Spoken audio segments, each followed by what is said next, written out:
You're lazing around on the deck of the ship when you see something whitish-gray covering the horizon. Like in a horror movie or your worst nightmare, this weird fog is nearing the vessel. It's infinite. You can't see where it starts or where it ends. Soon it makes the ship look like a grain of sand in a vast desert. That's when the realization hits. It's an iceberg, and your ship is likely going to repeat the Titanic's fate. Now, all this is a very likely scenario, since the world's biggest iceberg, A23A, is on the move again after months of spinning in a huge water vortex. And it's actually the second time in just a couple of years that this massive chunk of ice has broken free. The first time was in 2023, when the berg went wandering around after being stuck on the seafloor for a staggering 37 years. The thing is huge, about 3 times the size of New York City. It also weighs nearly 1 trillion tons. The giant chunk of ice first broke off from Antarctica's Filsner ice shelf back in 1986, but instead of floating away, it got grounded on the seafloor just a few miles from where it started. Because of that, it melted much more slowly than most icebergs. In December 2023, A23A finally broke free and started to drift away from Antarctica. But it didn't get far before getting stuck again, this time near the South Orkney Islands. It got trapped in something called a Taylor column. That's a huge spinning water current that forms when ocean currents swirl around an underwater mountain. At one point, A23A was rotating around 15 degrees counterclockwise every day. Luckily, as of December 2024, the iceberg escaped the Taylor column and is now slowly moving again. Researchers are super curious to see if it'll follow the same path as other giant icebergs that have broken off from Antarctica, or if it'll find its own unique way. Such enormous icebergs, such as A23A, release nutrients into the water as they melt, and it can actually create hotspots of life in parts of the ocean that are usually pretty empty. But there's still a lot we don't understand about how the size, shape, or origin of the iceberg might affect that process. So, to figure it out, scientists have been collecting water samples from the areas A23A is expected to pass through, and they'll keep collecting samples as it drifts along. Hopefully, it'll give us a better idea of how massive icebergs like this one influence the ocean around them. By the way, the glacier our monster of an iceberg was once part of could be very, very old, literally ancient. In Antarctica, the oldest glacier ice might be close to 1 million years old. Over in Greenland, the oldest glacier ice is more than 100,000 years old. And in Alaska, the oldest glacier ice ever recovered, found in a basin between Mount Bona and Mount Churchill, is only about 30,000 years old, a mere child. At the same time, in a typical Alaskan Valley glacier, it only takes about 100 years for newly formed ice to travel through the entire length of the glacier. For something like Bering Glacier, which is Alaska's largest and stretches over 140 miles, the ice can move through the whole thing in less than 400 years. And that's a lot of movement for such a massive glacier. Now let's move on to Iceberg Alley, a stretch of the Atlantic Ocean that runs from the Arctic to Newfoundland. If you want to see as many icebergs as you can, that's the place to be. Tons of icebergs float through this place every year. Most of them come from Greenland. In spring and summer, big chunks of glaciers break off and get carried by north-south currents through Baffin Bay into the Labrador Sea, where they eventually melt. Some icebergs also come from Canada's shoreline, traveling through the Davis Strait and into the Labrador Sea before drifting along Newfoundland's eastern and western coasts. These massive ice chunks are really old too, about 10,000 years. Every year, about 400 to 800 medium and large icebergs pass through Iceberg Alley. How fast they drift depends on their size, shape, currents, waves, and wind, but the average speed is less than a half mile per hour. Now, there are 6 types of icebergs that make their way through Iceberg Alley. Tabular icebergs are flat slabs of ice, much wider than they are tall. Blocky icebergs have steep sides and sharp angles, like cut-off pyramids. Wedged icebergs have one steep side and one sloping side. Dome icebergs have a rounded top. Pinnacle icebergs have one or more steep peaks sticking up. And dry dock icebergs are U-shaped with a hollowed-out section. They all look incredible. Comment below which is your favorite type. Anyway, as these icebergs drift south, the warmer water speeds up their melting, making them pretty unpredictable and sometimes dangerous. Nowadays, satellites help track medium and large icebergs to prevent accidents, but smaller icebergs can still be risky for small boats. One iceberg made headlines in 2018 when it got unusually close to the Newfoundland village of Fairyland. Pictures of the giant iceberg towering over the village's houses went viral. It got stuck in a 330-foot deep water, which turned out to be too shallow for its massive size. And now I'll take you on an unusual journey to the past to witness the birth of something beautiful and equally disastrous. Its very existence led to one of the greatest tragedies in history. Watch, an enormous chunk of ice is breaking off a glacier in southwest Greenland. It's made of snow that fell over 100,000 years ago, when mammoths were still wandering around the planet. The enormous iceberg starts its long journey.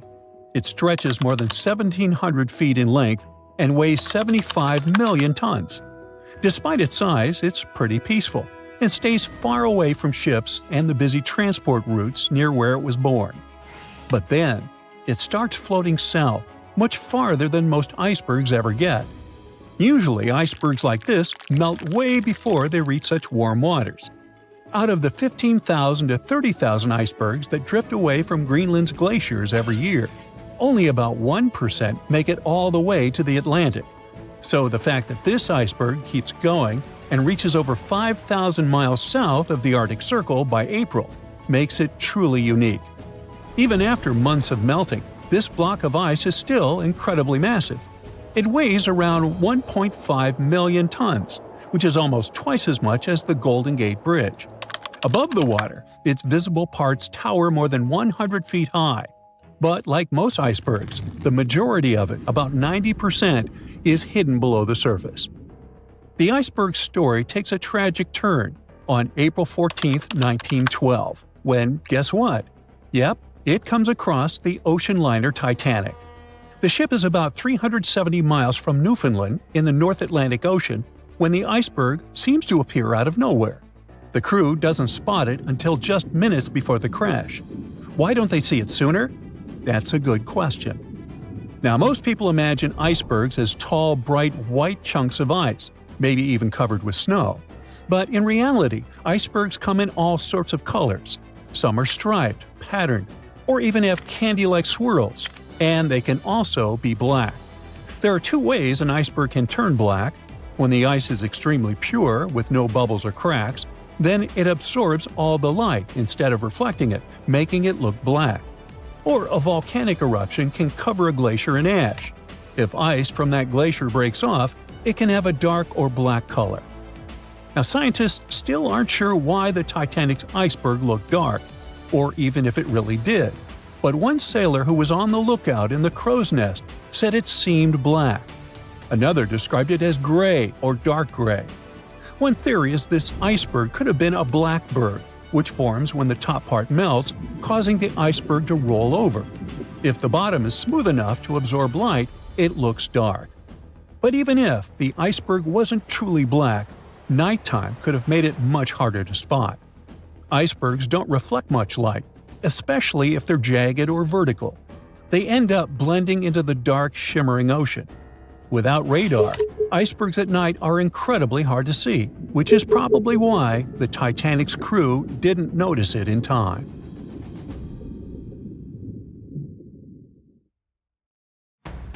Hey, can you lift a truck with your hands? No? Shocker. But let me introduce you to nature's original strongman, the ocean, which casually tossed 700-ton boulders around like they were pebbles during a mega tsunami that hit Africa thousands of years ago. This wasn't just a bad day at the beach. This mega tsunami was so powerful, it made the 2004 Indonesian and 2011 Japanese tsunamis look like kiddie pool splashes. Now, to give you an idea of how terrifying regular tsunamis already are, the Japan tsunami produced waves 133 feet tall. The Indian Ocean tsunami was slightly smaller, but it took over 200,000 lives across many countries. Now imagine something way worse. You see, for a long time, scientists thought waves that big were just science fiction. But then they found these enormous boulders, massive chunks of rock flung far inland, and did the math. It turns out only waves around 800 feet tall could have pulled off that kind of rocky vandalism. And the culprit? A volcano that literally fell apart into the ocean and triggered one of the most powerful tsunamis Earth has ever seen. Usually, tsunamis are blamed on underwater earthquakes, tectonic plates getting into slap fights. But volcanoes? Oh, they've got tsunami potential too. In 1883, for example, a volcano in Indonesia named Krakatoa erupted for 6 months non-stop until it exploded, and the explosion was heard all the way in Australia. This triggered many tsunamis, some almost 100 feet tall. Still, that was more like a toe dip compared to the full cannonball from the mega tsunami. Back in ancient times, the volcano that crumbled during the mega tsunami was huge, and it didn't just fall apart. It lost a chunk that was 10 times the size of Mount Everest. 10 Mount Everests. It was like the Earth wanted to see what would happen if we threw a mountain into the ocean just for fun. It was so massive that when the entire side of the volcano belly flopped into the Atlantic, it created waves that could cover the Statue of Liberty 3 times. It also destroyed an island more than 30 miles away. The volcano behind this real-life Michael Bay scene was called Fogo, located on, you guessed it, Fogo Island. This island is basically just a whole single volcano that rose from the sea thanks to a magma hotspot, a place in the ocean where a lot of magma escapes and erupts like an underwater volcano. Over time, this magma cooled and stacked up like pancakes until, voila, after 7 major eruptions, the island popped out of the ocean like it was playing peekaboo.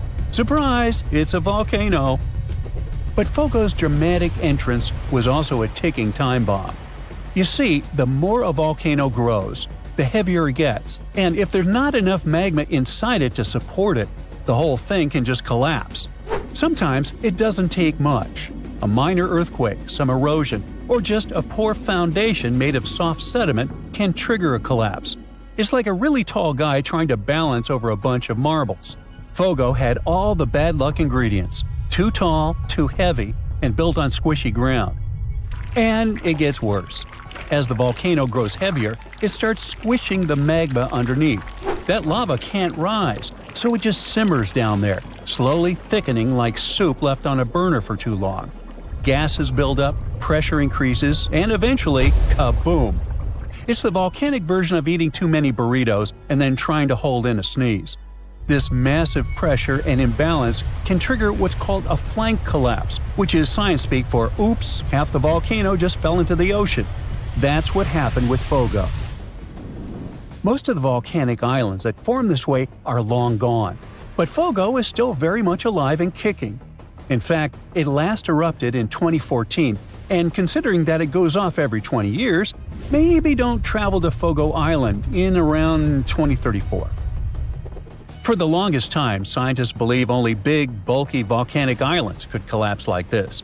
But new research says that even smaller, skinnier guys, like the Danny DeVitos of the island world, aren't safe either. The thing is that small volcanic islands only seem stable because of their small mass. It's like Danny DeVito and Arnold Schwarzenegger both slipping on the ice. Arnie's fall might cause more chaos, but Danny can still go flying. And those little collapses? Yes, they matter. Take Santa Maria, a tiny island that's about 170 times smaller than Hawaii. It has collapsed multiple times, not because it wanted to, but because it's basically standing on soggy breadcrumbs. Its foundation is loose marine sediment, and to make things worse, it's sitting right next to the East Azores Fault, where 3 tectonic plates meet up for daily slap fights. This fault is responsible for many earthquakes and even some tsunamis that happened in Lisbon in the past, so you can imagine what it's like living right above it. Every time the volcano in Santa Maria erupts and grows, it also sinks. But when a chunk collapses, it bounces back up like a buoy. This seamount to island again roller coaster means that Santa Maria has popped in and out of the ocean like a submarine playing peekaboo, and with every peak comes a potential tsunami. Another volcano with similar trust issues is Pacaya, located in Guatemala. Between 2011 and 2013, scientists spotted strange movements in the soil, tiny shifts that suggested something underneath was getting restless. Sure enough, in 2014, Pacaya erupted. Luckily, it didn't collapse, but that risk still looms, especially if magma gets trapped in it like it did with Fogo. The consequences could be explosive, literally. In fact, about 1,000 years ago, Pacaya experienced a collapse that sent debris avalanches more than 15 miles away. Since then, it's rebuilt itself like a fiery phoenix, but it could still crumble again. That's why volcanologists obsess over the tiniest wobbles. It's not paranoia if the mountain really might fall. Now you might be thinking here, okay, but that was the past. Surely that kind of ridiculous mega tsunami collapse can't happen again, right? Well, welcome to the 21st century. Islands like Hawaii, La Palma in Spain, and various parts of the Caribbean are sitting on the same kind of geological whoopee cushions. All it takes is the right combo: loose foundation, steep slopes, maybe some trapped magma, and boom, flank collapse. In fact, it's already happened recently. In 2018, Anak Krakatau, the volcanic baby of the infamous Krakatoa, lost a big chunk of itself during an eruption. It caused a tsunami, but it was more awkward than devastating, like a volcano losing its pants on stage. Embarrassing, but survivable. But that's just amateur hour compared to history's real showstoppers. Ritter Island's 1888 collapse was so intense that the island literally got shorter. It went from being more than 2,000 feet tall to a mere 460 feet. But the record holder is the legendary Latua Bay megasplash from 1958, where a 7.8 magnitude earthquake triggered a massive landslide that sent a wave taller than the Empire State Building roaring through Alaska at highway speeds. Strangely enough, only 5 people lost their lives here, but on the other hand, the destruction path it left behind can still be seen today, all the way from space. Melting glaciers and ice caps can make volcanoes collapse too. When they melt, there's a sudden decrease in pressure on Earth's crust that can destabilize entire volcanoes. It's called isostatic rebound. It's like suddenly yanking a chair out from under someone who's been sitting still for centuries. Whoops. Also, here's something you probably never thought you'd worry about on your island getaway. Some volcanic islands grow outward as lava pours into the sea, creating unstable platforms known as lava deltas. These deltas can collapse without warning, taking newly formed land, and sometimes tourists too, right back into the ocean. No pressure though, just thought, maybe you want to stay off steaming new land. So yeah, next time you're lounging on a beachy volcanic island thinking, wow, this place is paradise, just remember, it might also be a ticking geological time bomb with a flair for the dramatic. From ancient mountain-sized cannonballs to surprise lava deltas, volcanoes have a history of keeping things spicy.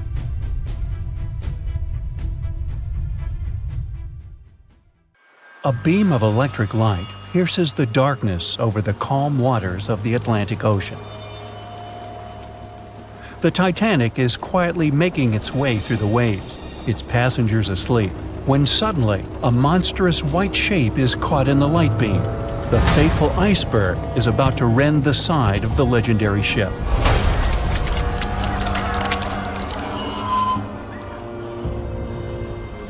April 14, 1912, only 2 days before someone will take a photo of a giant iceberg with a pretty unusual elliptical shape. It turns out that this iceberg most likely formed out of snow that fell 100,000 years ago. Researchers used computer modeling to figure out its origin. They used data from 1912 and added some new information about winds and ocean currents. They concluded that the iceberg was probably a part of a small cluster of glaciers in southwest Greenland. These days, it's possible to calculate the routes of such icebergs in any given year in the past. So the infamous chunk of ice was on its way from Greenland to an area further south from Cornwall. If the ship had passed through that region only 2 days later, the iceberg would have moved far away from the point where they met. At first, the The weight of the most well-known iceberg in the world was 75 million tons. With time, it started to slowly melt away. And when it sank the Titanic, its weight was only 1.5 million tons. By the time of the collision, it had probably been melting for months, but it was still a true monster. When the Titanic sank, the iceberg was 400 feet long, and more than 100 feet of its surface was above the water. Some people believe it was a supermoon that caused the Titanic to sink. That night, there was a rare lunar event. It hadn't happened for 1,400 years. In normal conditions, the iceberg wouldn't have traveled so far south without melting and losing the largest part of its mass. But the supermoon could have been the reason for an unusually high tide that pulled the iceberg away from the glacier way faster than usual. There's a specific type of bacteria that slowly consumes the remains of the Titanic. Salt corrosion, ocean currents, freezing temperatures, plus this rust-eating microorganism might consume the entire wreckage. American actress Dorothy Gibson was aboard the Titanic. She survived, and when she arrived in New York, she started filming a movie called Saved from the Titanic almost right away. The movie was released only a month after the Titanic sank, and in the movie, she even wore the same shoes and clothes she had during the actual disaster. The movie was a big success at that time, but the only known copy was destroyed in a fire. 14 years before the Titanic sank, a novella called Futility had been published, and it seemed to have predicted the whole event.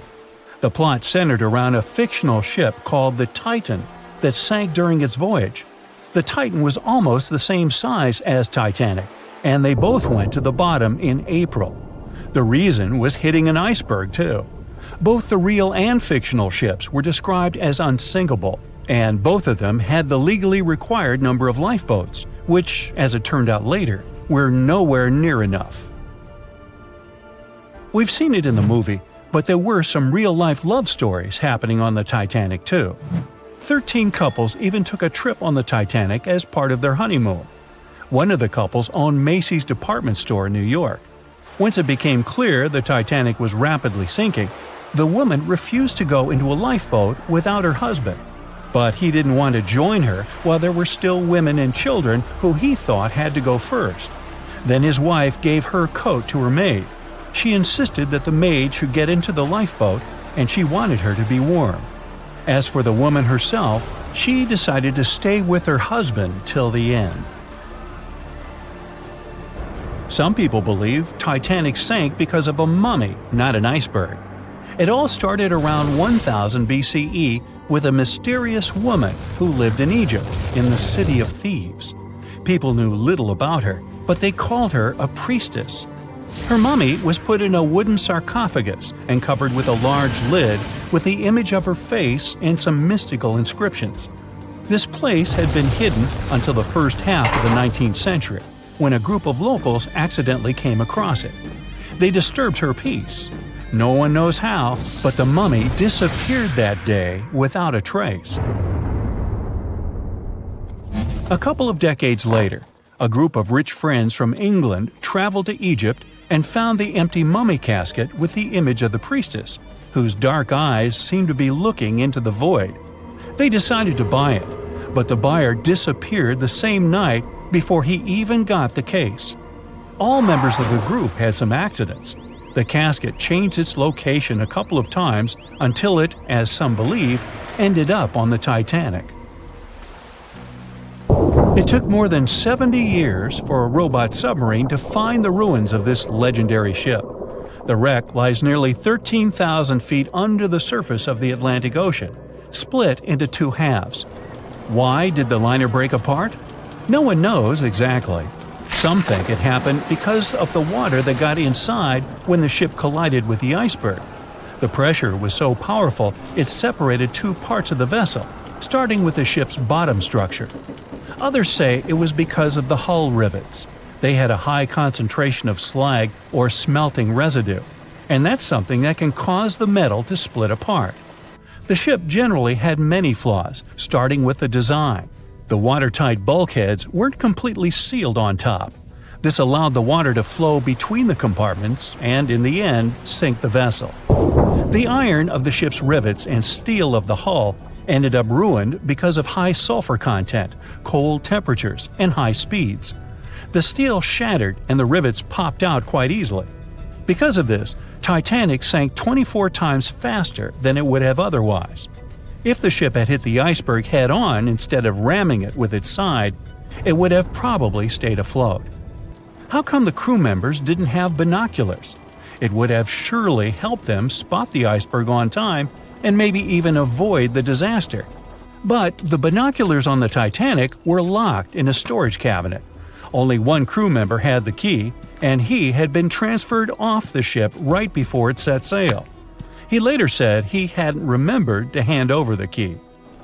But even without the binoculars, the ship might have had some time to change course and avoid the collision if the crew had gotten some warning. But that's the thing, someone did warn them. About an hour before the incident, a ship that was relatively close to Titanic, the SS Californian, sent a message to inform them it had stopped because of dense ice field. But the warning never got to the Titanic's captain. Some experts say it was because the radio operator didn't think it was that urgent. And later, the SS Californian said they didn't get a call for help from the Titanic because their radio operator was off duty. Some say the crew on the Titanic couldn't spot the iceberg on time because of an optical illusion. Atmospheric conditions that night probably caused super refraction, which could have camouflaged the berg. After all, no one actually saw the iceberg until it was too close to the ship to somehow avoid the crash. Not even a whole minute passed between the moment they saw the iceberg and the collision. It was only 37 seconds, and it took Titanic 2 hours and 40 minutes to disappear below the ocean's waves.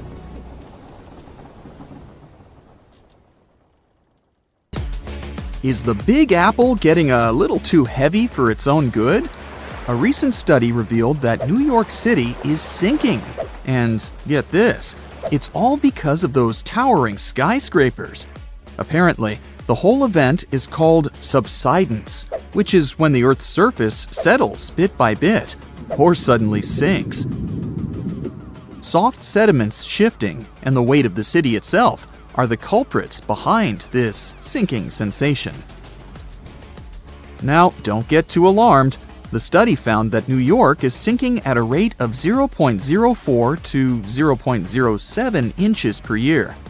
Sure, that doesn't sound like much, but there are parts of the city that are sinking even faster than that. This sinking situation could cause some trouble for the city, especially since it's already pretty low-lying and home to over 8 million people. So it's important that local authorities come up with some strategies to tackle the growing flood risk and rising sea levels. Although, I'm not sure building giant seawalls is the way to go. We might need to get a little more creative than that. Geologists want to make sure we're all aware that building more high-rises near the coast, rivers, or lakes could contribute to future flood risks. So we really need to think twice before we start constructing skyscrapers left and right. In recent studies, scientists calculated the total mass of all the buildings in New York City, over 1 million of them, and it adds up to a whopping 1.68 trillion pounds. Talk about a heavy load. Now, they didn't include the weight of the roads, sidewalks, bridges, and other paved areas, so you can only imagine how much more weight is added to the city. But hey, even with these limitations, the researchers did a pretty good job of accounting for the complex geology beneath New York, including the sand, silt, clay deposits, and good old bedrock. They found out that certain types of soil, like clay and artificial fill, are more prone to subsidence. On the other hand, bedrock stays pretty firm and keeps those skyscrapers in place. So at least we don't have to worry about the Empire State Building taking a dive anytime soon. Comparing their fancy models with satellite data, the researchers created a map of the city showing where the sinking is happening. And guess what? The increased urbanization and all that groundwater pumping and draining are only making things worse. It's high time we start protecting our resources, don't you think? I wouldn't start packing my bags just yet. New York isn't the only sinking city out there, you know. Jakarta, the capital of Indonesia, is facing some serious sinking action too. In fact, parts of it could be underwater by 2050. That's like a real-life Atlantis situation. Over 30 million people in Jakarta are now deciding if they should relocate the entire city. If there's a city out there we should worry about sinking, that's Venice for sure. But why is it so eager to take a dive, you might ask? Well, let me tell you the complex truth. You see, Venice decided to set up shop on a marshy lagoon with shoddy foundations. As time went by, the ground underneath just couldn't hold it together and started compacting like a squished marshmallow. On top of that, the city's been slurping up groundwater like it's going out of style or something. The cherry on top of this mushy cake is that the sea levels have also been slowly rising. And guess what? Those sneaky plate tectonics are having a laugh by shoving the Adriatic plate under the Apennine Mountains, giving Venice an extra push downward. Someone had the bright idea to stop pumping groundwater, thinking they could stop the sinking shenanigans. But hold your gondolas. A new study revealed that the sinking hasn't completely stopped, just slowed down a bit. It turns out the whole area is tilting ever so slightly to the east, with Venice perched on the slightly higher end. You must be wondering how much Venice sinks in a year, right? Brace yourself for this shocking revelation. It's sinking at a rate of about 0.04 to 0.07 inches a year, similar to New York. At this pace, in the next 20 years, it could sink a whopping 3 inches below sea level. To avoid turning into a Venetian fishbowl, locals are frantically building special barriers to keep the water from crashing into the lagoon. But don't hold your breath, because this project has had more delays than you'd expect. Oh, and have you noticed that charming old-style vibe in Venice? It's not just because they're fans of the vintage look. Those salty waters have been wreaking havoc on the buildings, thanks to the water levels constantly breaching the original damp-proofing. Now the water's cozying up to the masonry, and the ground floors of many apartments are no longer safe enough to live in. Now, when will Venice take a dive into the abyss? It's hard to say for sure. Subsidence and rising sea levels are as slow and unpredictable as a turtle in a marathon. But experts have playfully warned that if things continue as they are, Venice could be doing the backstroke beneath the waves by 2100. Fear not, though. They're doing their best to protect this floating gem of history and culture from becoming a Hollywood disaster flick. So don't cancel that Venice day trip just yet. New Orleans has a peculiar watery situation going on too. You see, this lively place was initially built just a smidge above sea level, and now it's gradually sinking. Back in the day, when an area of the city called the French Quarter was just popping up, folks had to make do with what they had. They scored the best land they could find, but it was only about 10 feet above sea level.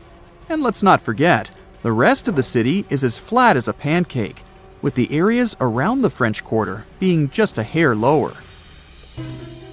Now, even though they knew they were up against some soggy odds, the resourceful New Orleans residents did their best to elevate their houses above the flood-prone land they chose as their home. There's more. The ground beneath New Orleans is as wobbly as a plate of Jell-O. Architects had to keep things short and sweet because they feared the soil couldn't handle the weight of taller structures. They played it safe, sticking to 2 or 2.5 stories. Here's where it gets interesting. The city installed a fancy drainage system in the 1900s, thinking it would solve their water woes. And while it did help with the marshes and all, it inadvertently sucked the life out of the soil. Yep, the ground was left high and dry, without enough sediment and water to keep it steady. As a result, those former marshes sank as if they were in a quicksand competition. By the 1930s, things got even more topsy-turvy. 1/3 of the city was below sea level, and by the time Hurricane Katrina made its grand entrance, that number skyrocketed to around 50%. Oh, and here's the icing on the cake. Sea levels decided to join the party, rising faster than a helium balloon. So now, not only is New Orleans sinking, but the surrounding area is also at various degrees below sea level. So, what can we do about all these sinking cities? Well, for instance, we could manage our water consumption a bit better. We can't just keep sucking groundwater out of the earth like there's no tomorrow. We've got to find new ways to quench our urban centers' thirst. Think about it. We could purify surface waters, or even turn salty seawater into a sweet solution. Of course, we'll need a boatload of energy to make it all work. Speaking of great urban water management, let me tell you about a town in Denmark called Nye. These guys have got it all figured out. They collect rainwater and use it to supply their toilets and washing machines. Talk about resourcefulness. Now that's what I call a splash of genius. Can you guess how many theories of the Titanic's sinking exist? Right, loads, including a theory of my own, which I'm going to share with you today. And then you can decide which one seems most likely to you. One Piece theory. The very first version of the events was the One Piece theory. It's very simple and basically claims that the sinking happened without any breakups. 2:15 a.m., the ship collides with an iceberg. 2:18 a.m., the lights go out. The ship reaches an angle of 45 degrees and then quickly begins its final plunge into the ocean depths. 2:20 a.m., only about 3 minutes later, the RMS Titanic disappears under the surface of the ocean for good. The liner doesn't break, it just goes down as a whole piece. Of course, this can't be true. In April 1912, the Titanic was not only the largest ship in the world, but also the largest ship ever built. It's hard to believe that such a heavy vessel could have gone down without breaking. That's just impossible. Well, I mean, you can't blame the theorists. Before we found the wreckage, there were no other theories. Wait a minute, or were there? The day after the disaster, the survivors gave their interviews. They talked about what had happened, and some of them claimed that the ship had actually broken in two when it had been flooded.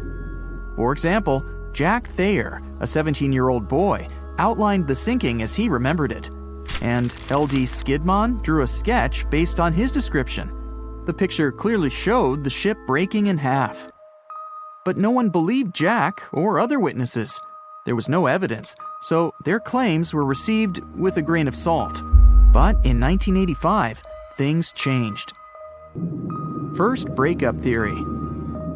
That's when Robert Ballard found the wreckage of the Titanic in the depths of the ocean.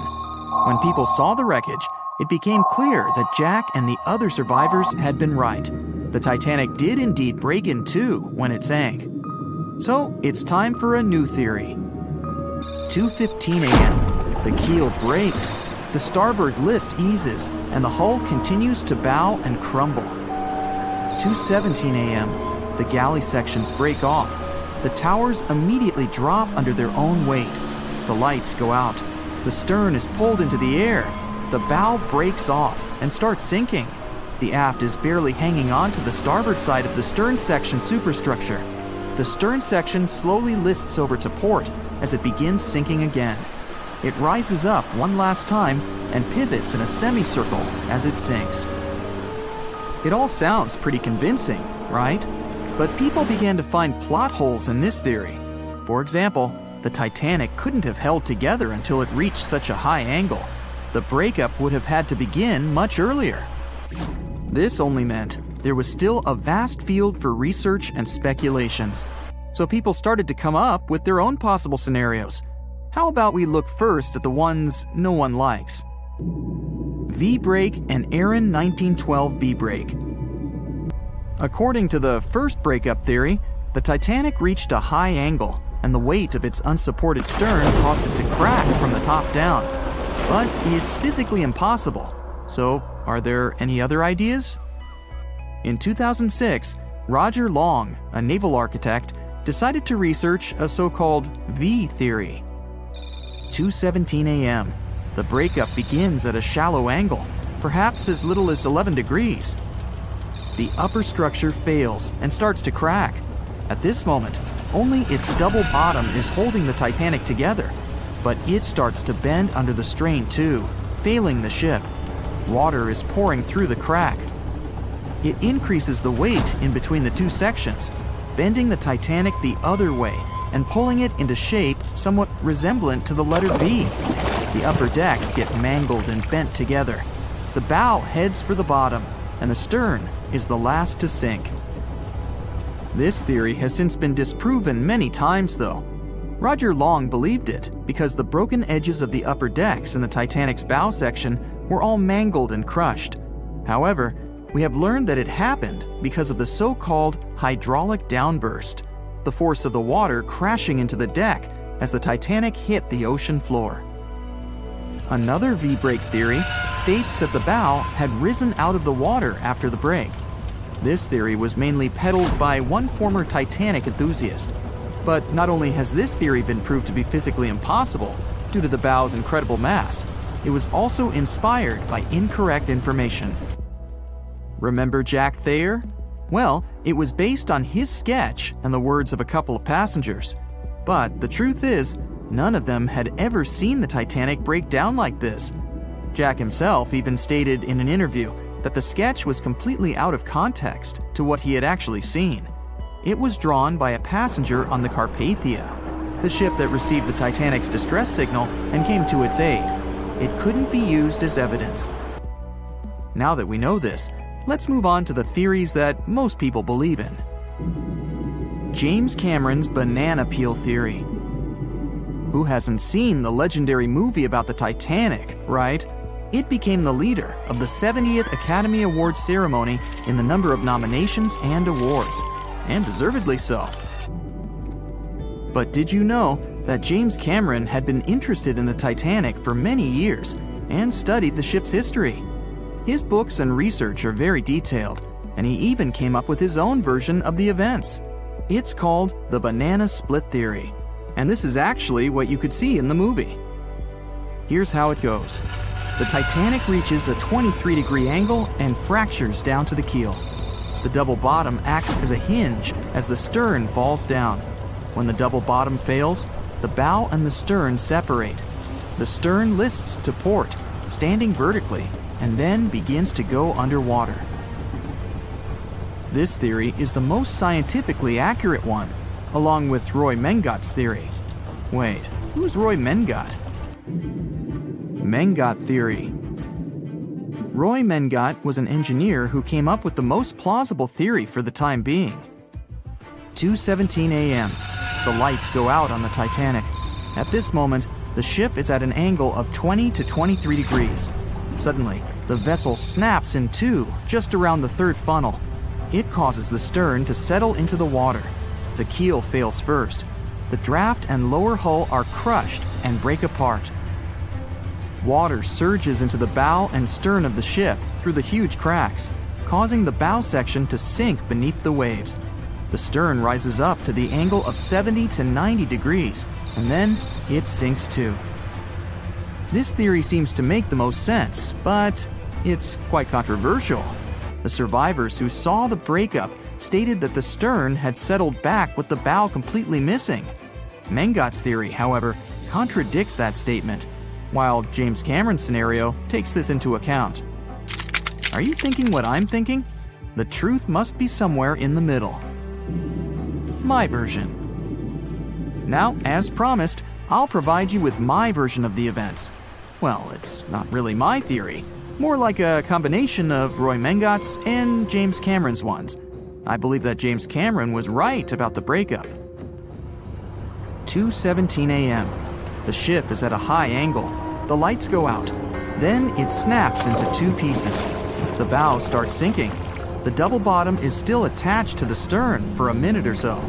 Once the double bottom fails, the two parts separate and the bow goes down. Then, as Mengot said, the stern rises up at a high angle, and then it begins to sink vertically. It might have actually happened because the survivors stated that they had seen a clean break. This means it couldn't be hidden. And they had also seen the stern staying vertically in the air for a long enough time, probably a few minutes, before disappearing. Anyways, all of these are just speculations. Regardless of how the Titanic broke apart and sank, it was a great tragedy. It's already been 110 years since the Titanic collided with an iceberg and sank. Did you know that in 2022, the Blue Star Line Company is completing the construction of an exact replica of the Titanic? Called the Titanic II liner, the ship will be sent sailing along the same route with 2,400 people on board. Let's hope that everything goes well for them. April 14, 1912. The dark night was filled with horrible sounds of a giant metal vessel breaking into two. The largest ship of that time collided with an iceberg that was on its way. The Titanic, one of the biggest stories of the 20th century that people still talk about. The starboard side of the giant vessel brushed up against the iceberg. It was 11:40 p.m. when things started going wrong. This iceberg caused enough damage for at least 5 watertight compartments in the hull to start filling with water. The crew immediately began a brief investigation to see if they could do anything and fix things. They had no one to rely on, all alone in the darkness of the cold night, far away from the land, the North Atlantic Ocean, around 400 miles south of Newfoundland, Canada.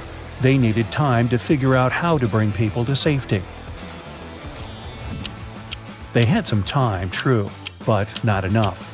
If you watched the movie, you know the ship didn't plunge immediately after the icy doom had happened. The whole process lasted a good 2 hours and 40 minutes. But the situation was hard. There were 2,200 people to take care of, including crew and passengers, and things happening on the ship were chaotic. The chief designer, Thomas Andrews, soon realized they wouldn't be able to stay afloat. By midnight, the entire crew had begun preparing the lifeboats for launch. They had 20 boats with space for only 1,178 people, which was just a bit more than 50% of the people on board. The order was to get women and children to safety first. Crewmen were there to row and guide the boats. The scene over the next 2 hours gradually started escalating. The crew members had a task to wake up passengers and warn them something bad was happening. They wanted to place them into a fleet of lifeboats as soon as possible. At 12:15 a.m., some crew members sent out a distress signal. A steamship called Frankfurt was among the first ones that received the message and responded, but they were about 170 nautical miles away. Some other ships also got the message and offered their assistance, but sadly, they were too far away as well. At 12:20 a.m., the Cunard liner Carpathia got a distress signal from the Titanic and changed its course right away. They were 58 miles away at the time, and it would take them more than 3 hours to get there. 20 minutes later, the crew was lowering the first lifeboat. It was carrying only 27 passengers, although it had room for 65.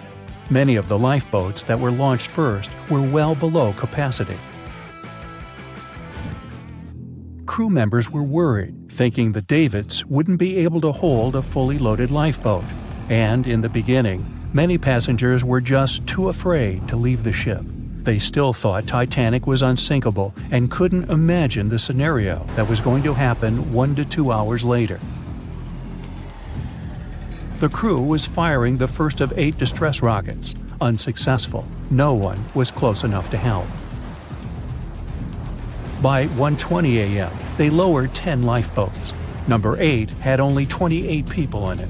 One of the passengers on the number 10 was 9-week-old Melvina Dean. She would later become the last survivor who lived until 2009 and turned 97. It was 2 a.m. already.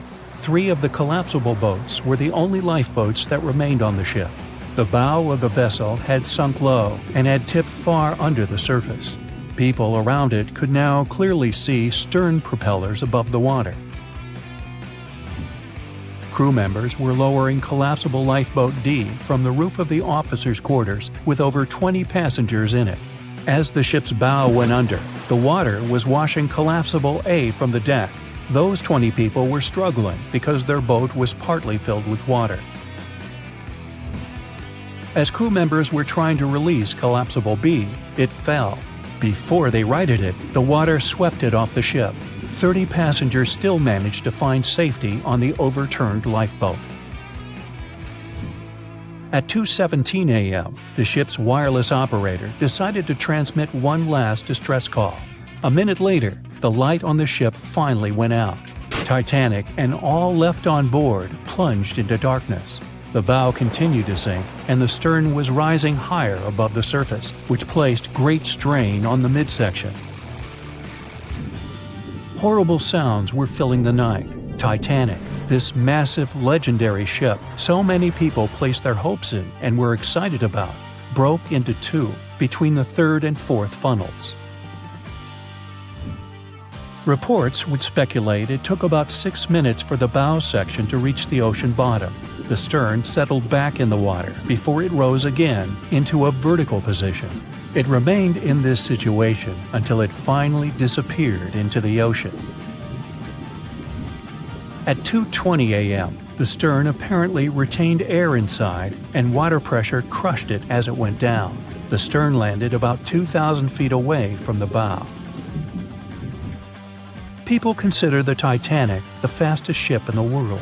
They thought it was unsinkable because 4 of its compartments could be flooded, and that still wouldn't cause a critical loss of buoyancy. Its life was problematic since its beginning. While the ship was leaving port, it moved within a couple of feet of the steamer New York.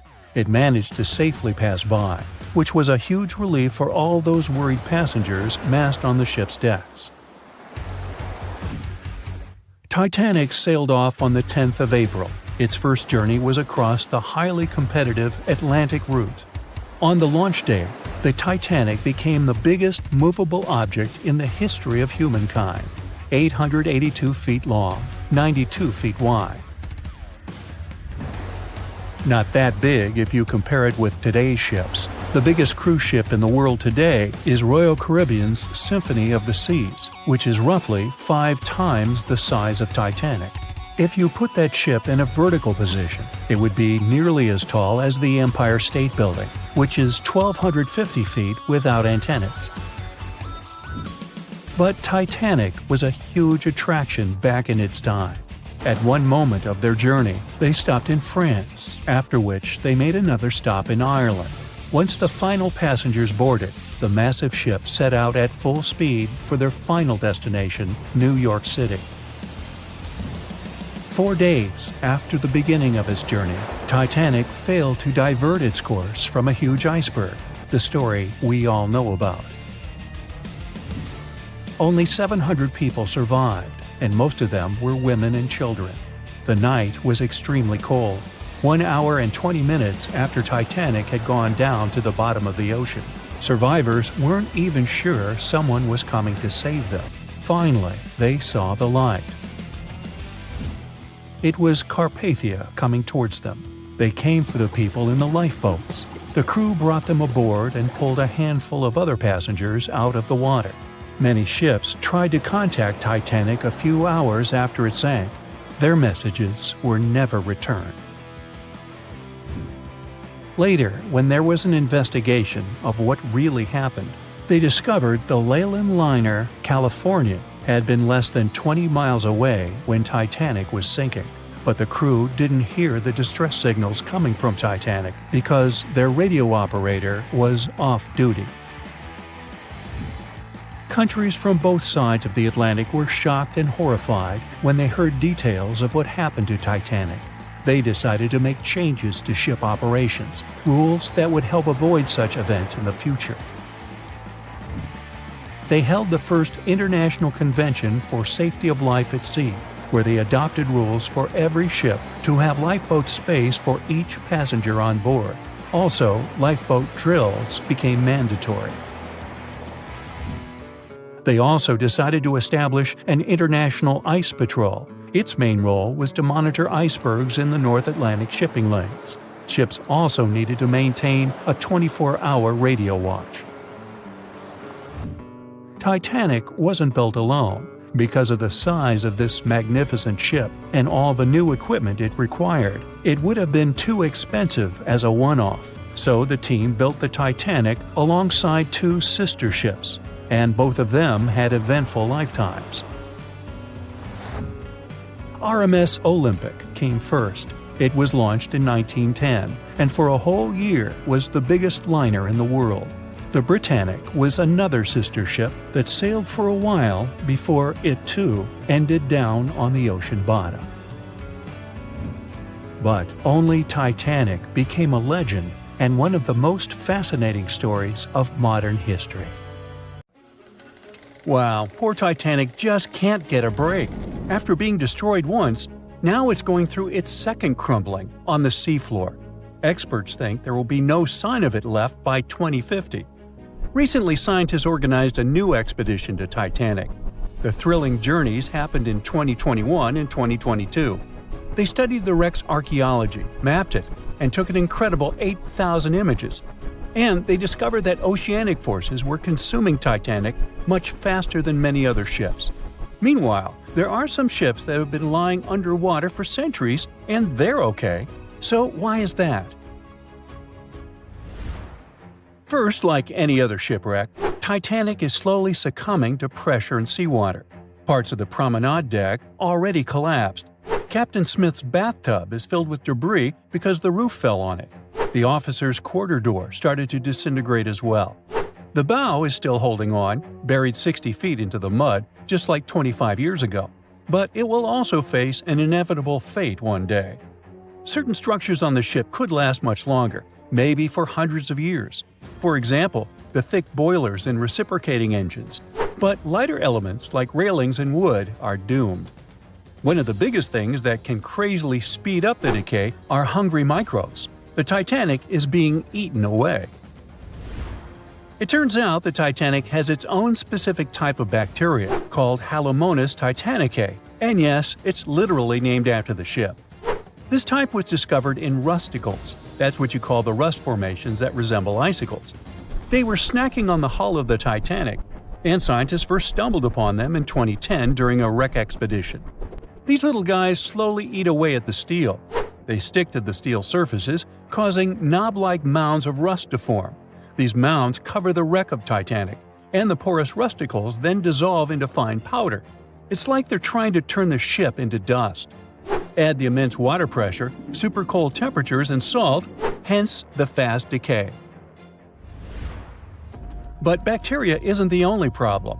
There are two main things that determine how long a shipwreck might last after sinking. The first one is oxygen, or rather the lack of it. As you go lower and lower in the ocean, the oxygen levels drop significantly. Surprisingly, this really slows down the decay process. Oxygen is very important for life, and if there's none, many organisms just simply don't do well there. Also, some chemical decay processes, like iron rusting, require oxygen. That's why ships that sank in shallower, oxygen-rich waters usually deteriorate much faster. The Titanic did lie in an area with low oxygen levels, and initially, this helped to preserve its structure better. But then it adopted its own type of bacteria like a pet. It turns out that this bacterium loves low oxygen conditions. Who would have thought? There's an interesting reason for that. Most ships throughout history, both above and below the water, were made of wood. This changed in the 1840s when the Industrial Revolution hit. People started making ships out of metals, mostly iron and steel, like Titanic. Finally, they started getting bigger and stronger. Aside from the Titanic, there was also the Lusitania and other luxury ocean liners. At first sight, metal ships are much better. They outlast the wooden ships even underwater. Even though they rust away, they still last tens of times longer than the wooden ships. Decomposing wood is like a feast for animals and microbes searching for organic matter to gobble up. As soon as the wooden ship sinks, they start breaking it down almost immediately. One of the most annoying things was the shipworms. They were named that because they kept eating and burrowing holes in wooden ships. These worms can completely break the wreck down in just 2 years. Of course, this isn't a problem for metal ships, since steel and iron are super hard to digest. So they last a while if they sink in shallow and warm waters, not afraid of the oxygen. But interestingly, this also works the other way around. Metal ships feel bad in deep cold waters. A wooden ship, if sunken very deep, would be relatively fine because no critters munch on it. For example, there are at least 60 known ancient shipwrecks in the Black Sea. Some of them made back in ancient Greece, and they're completely fine. You can literally read the engravings in their planks. One of them is a Greek merchant ship that dates back to more than 2,040 years ago. The rudder, rowing benches, and even the contents of its hold remain perfectly preserved. Now it's known as the oldest intact shipwreck. But in deep cold waters, microbes, like that gobble on Titanic, run on iron. Usually they got this iron from geologic vents on the seafloor, like underwater volcanoes and stuff. But now they also have humans to support their food supply. All this gives us the second crucial factor of decay: materials. Organic materials are the clear losers, especially when exposed to the open ocean. Not just because of the microbes, but also because they're much more delicate than those of ceramic, glass, stone, or metallic origin. For organic matter to survive, being buried is often the best bet. The thing is, fossils that are buried underground are well protected from oxygen and bacteria that contribute the most to the decay. Take for example the Mary Rose, a Tudor ship that sank in the 16th century near England. Many of its wooden structures and artifacts were well preserved, all thanks to being buried in mud. Or the Ship of Gold. This ship sank off the coast of Northern California in 1857. It had a wealth of treasures on it, hence the name. In 1991, a couple of divers stumbled upon a crazy find: a pair of work pants from this ship. The pants are 150 years old, but they survived because they were in a buried and sealed leather chest on the Ship of Gold, so no oxygen or microbes could reach it. The owner of the pants, John Demmett, survived the wreck back in the day, but all his gear sank. The recovered pants fetched over $100,000 at auction in 2022. But even though the Titanic will completely decay, perhaps by 2050, it will have an interesting fate. As mentioned, these shipwrecks rest on some crazy depths, between 9,800 and 20,000 feet. There lies the Abyssal Plain, one of the flattest, most depressingly desolate places on Earth. It's an endless expanse of muddy seafloor.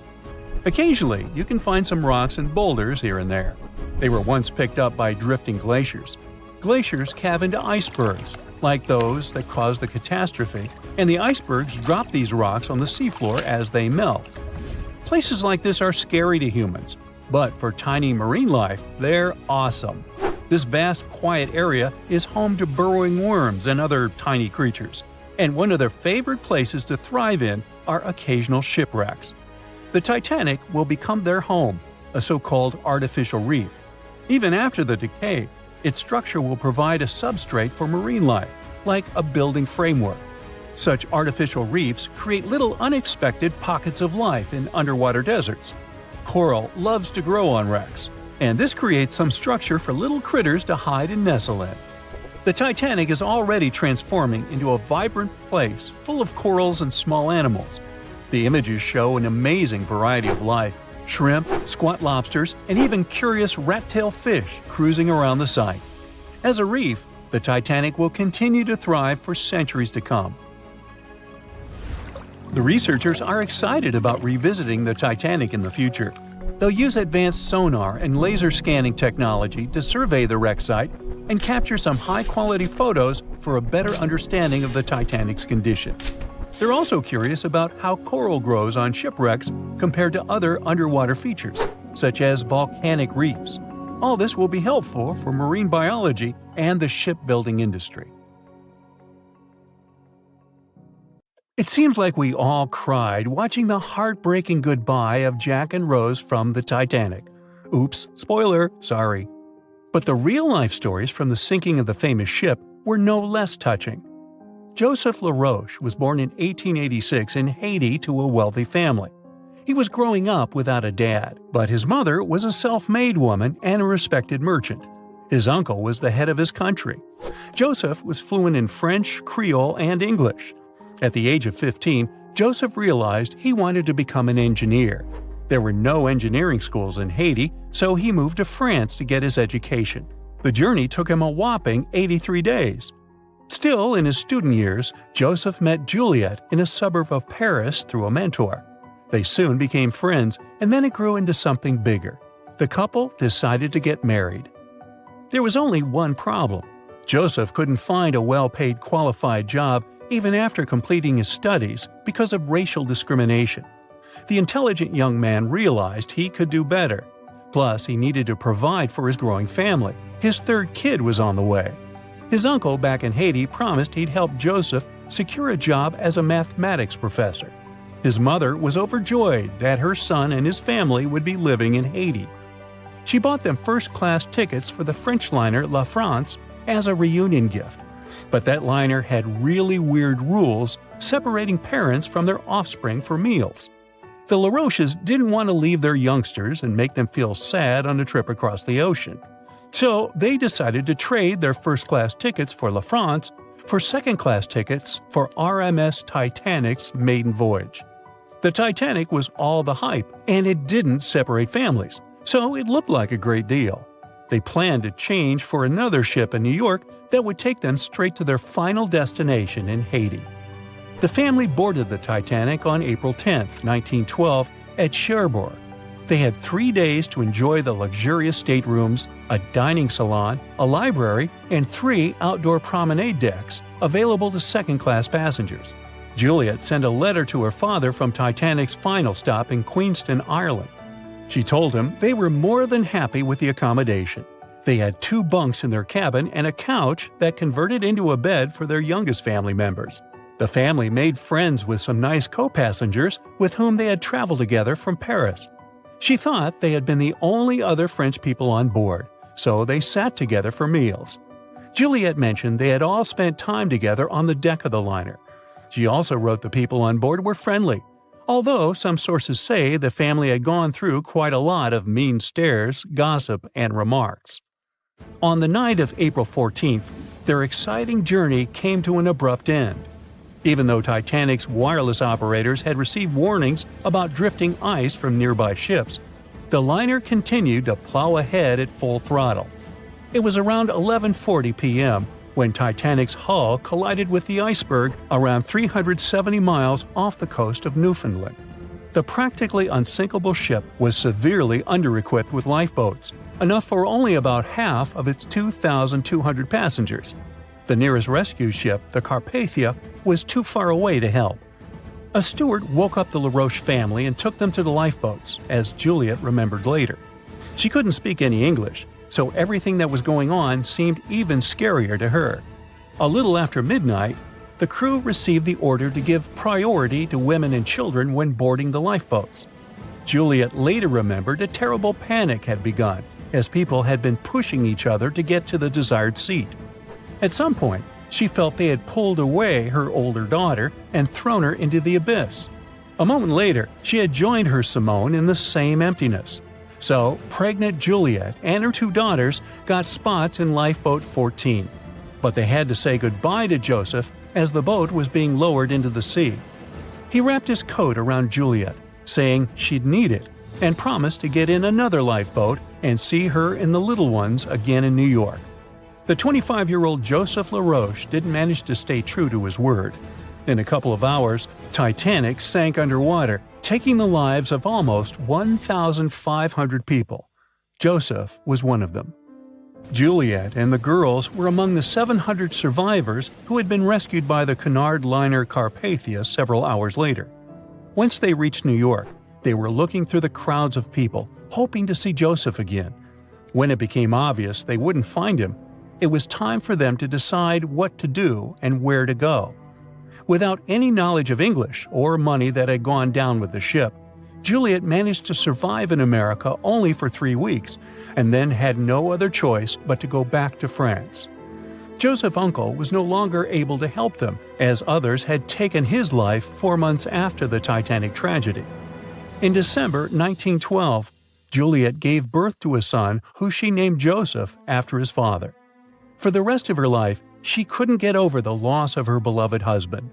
That's why she didn't like to speak about what had happened on Titanic and told her children not to mention it. In 1995, a member of the Titanic Historical Society interviewed Louise, who was the last remaining LaRoche child and the last French survivor of the sinking. And that's when the world first heard about this heartbreaking story. It inspired some plays and articles, but it never got the same attention as the story of other passengers. You probably remember the elderly couple going down together in their bed on the Titanic. It was inspired by Isidor and Ida Strauss. They were both born in Germany and emigrated to the United States as kids. They met in New York and got married 5 years later. Isidor started a china and porcelain business with his brother that grew into the glassware department at Macy's and turned them into multimillionaires. Isidor and Ida were well known in New York, not only for their wealth and charity, but also for their love and devotion to each other. In 1912, the couple decided to run away from the New York winters and headed for Europe. By that time, they'd already been married for 40 years. In early April, it was time for them to sail back home to New York. They normally traveled on huge German liners, but at that time, they couldn't resist the hype of everyone talking about that new luxury liner, the RMS Titanic. That's how they ended up in one of the first-class private suites at the top of the ship. The Strauss couple spent their evenings dining in front of a live orchestra in a hall filled with fancy furniture and expensive wooden paneling. On the night of April 14th, they felt a slight tremor and then left their private suite and waited for instructions from the crew. They told the passengers not to lose their passes, as they'd need them when everyone got back on board. But the ship was going under. The Strauss couple were standing next to Lifeboat 8. Mr. Strauss, who was 67 at the time, was offered a seat with his wife because of his age. He refused it, saying he was not too old to sacrifice himself for a woman. He wanted to wait and make sure no women and kids were left behind. Ellen Bird, Ida's maid, hesitated before getting on the lifeboat, but Ida told her to go. She took the easy decision not to leave her husband on the sinking ship. Ida took off her beautiful mink coat and handed it to her shivering maid, saying she wouldn't be needing it anymore. Isidor didn't manage to convince her to save herself, so they stayed together till the end. Some of the surviving first-class passengers later remembered they had seen the couple standing peacefully on the deck, holding hands, just waiting. We know Titanic from so many stories, even a movie, but now we have its first full-sized digital scan. And nope, it's not like those models from before, where we mostly imagined what the ship was supposed to be like. This time we got a real digital scan. A team of experts really mapped the deep-sea floor around the Titanic together with the ship itself. We basically got a 3D view of the entire wreck, which is like going deep down beneath the ocean's surface and seeing Titanic as if all the water has been drained away. So, the story of the wreck started in 1985, 73 years after the Titanic went down. The explorer named Robert Ballard stumbled upon it somewhere between two submarines that also went down in that area. He was actually on a different task back then, so he didn't even have time to explore the ship properly. But as he was searching for the submarines, he realized how ocean currents affect sinking debris. He noticed the heaviest object sank quickly and left a trail of debris behind, the trail that followed the currents. Using this knowledge, Ballard made a hypothesis the Titanic had broken in two and left a debris trail as it sank. Before he found the wreck, everyone thought the ship just went down in one piece after hitting an iceberg. So everyone knew where the ship was so the adventure could start, or not. It was hard to explore it. The ship is enormous, and the dark depths of the ocean make it really difficult to capture its whole body in one go.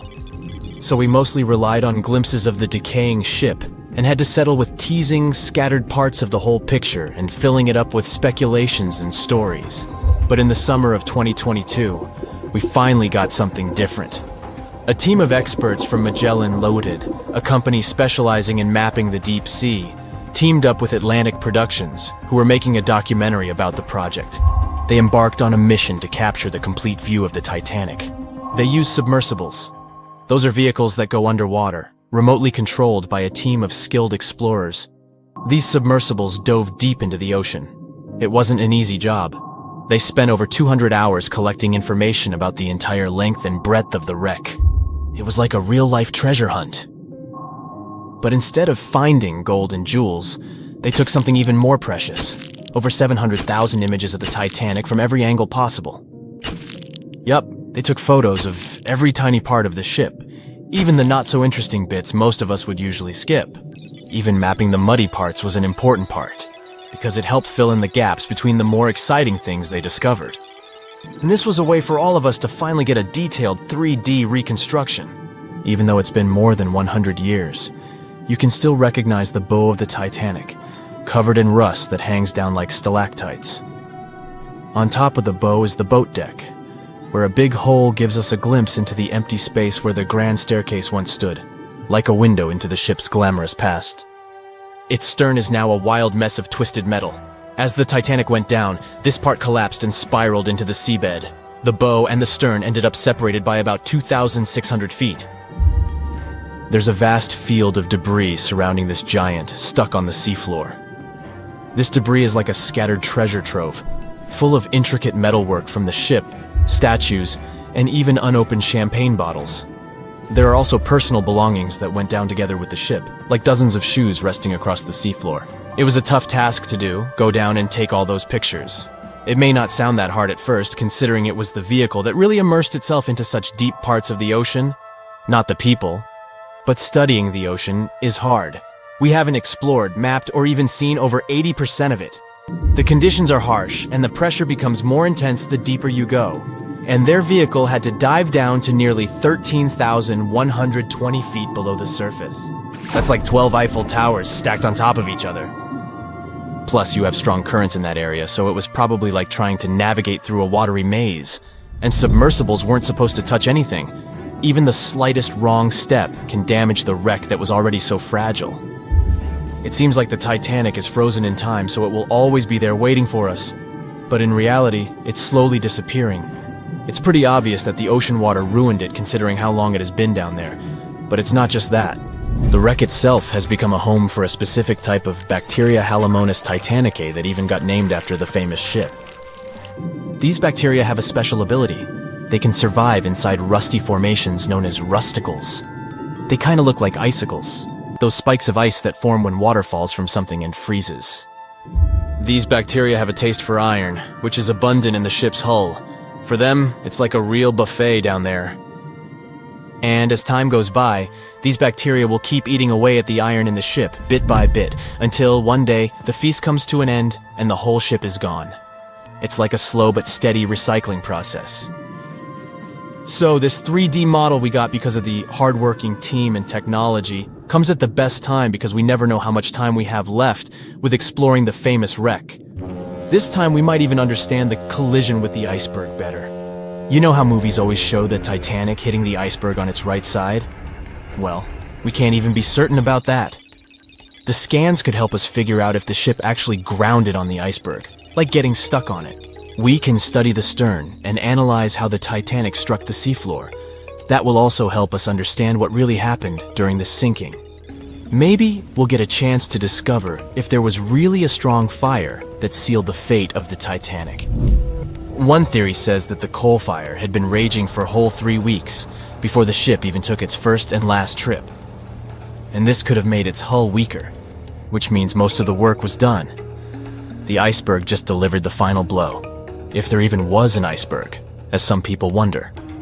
There's an alternative theory they suggested where the Titanic may have actually hit a hidden mass of pack ice instead of a typical iceberg. Pack ice is made up of large sheets of ice that float near the ocean's surface and can be difficult to spot. They believe this pack ice might have drifted into the Atlantic from the Arctic Ocean. According to one professional mariner, Captain L.M. Collins, that stands up with that idea. If the Titanic had struck a regular iceberg, the ship would have sunk much more quickly than it did. And since the Titanic managed to stay on the surface for a relatively long period of time, less than 3 hours, maybe this was a different type of collision. The mariner also said there are differences in what people said they saw when the Titanic sank. He thinks these differences might be because of optical illusions. In this case, when people were looking at the ocean that night, the way the light was reflecting and the conditions at sea might have made things appear closer or distorted. So when they saw something in the water, it might not have been exactly what they thought it was, whether it was an iceberg or something else.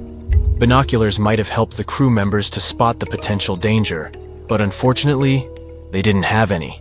It appears they were locked inside a cabinet, and no one knew where the key was.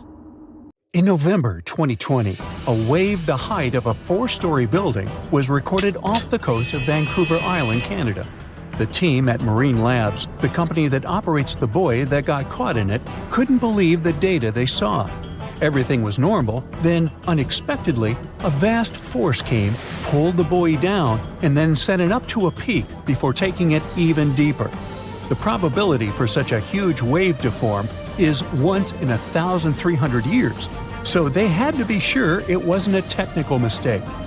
Marine Labs sent the data to a rogue wave scientist at the University of Vancouver.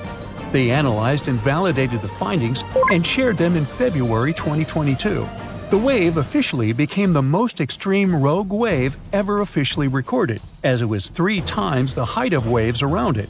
Luckily, this giant didn't leave any damage, as it happened too far offshore.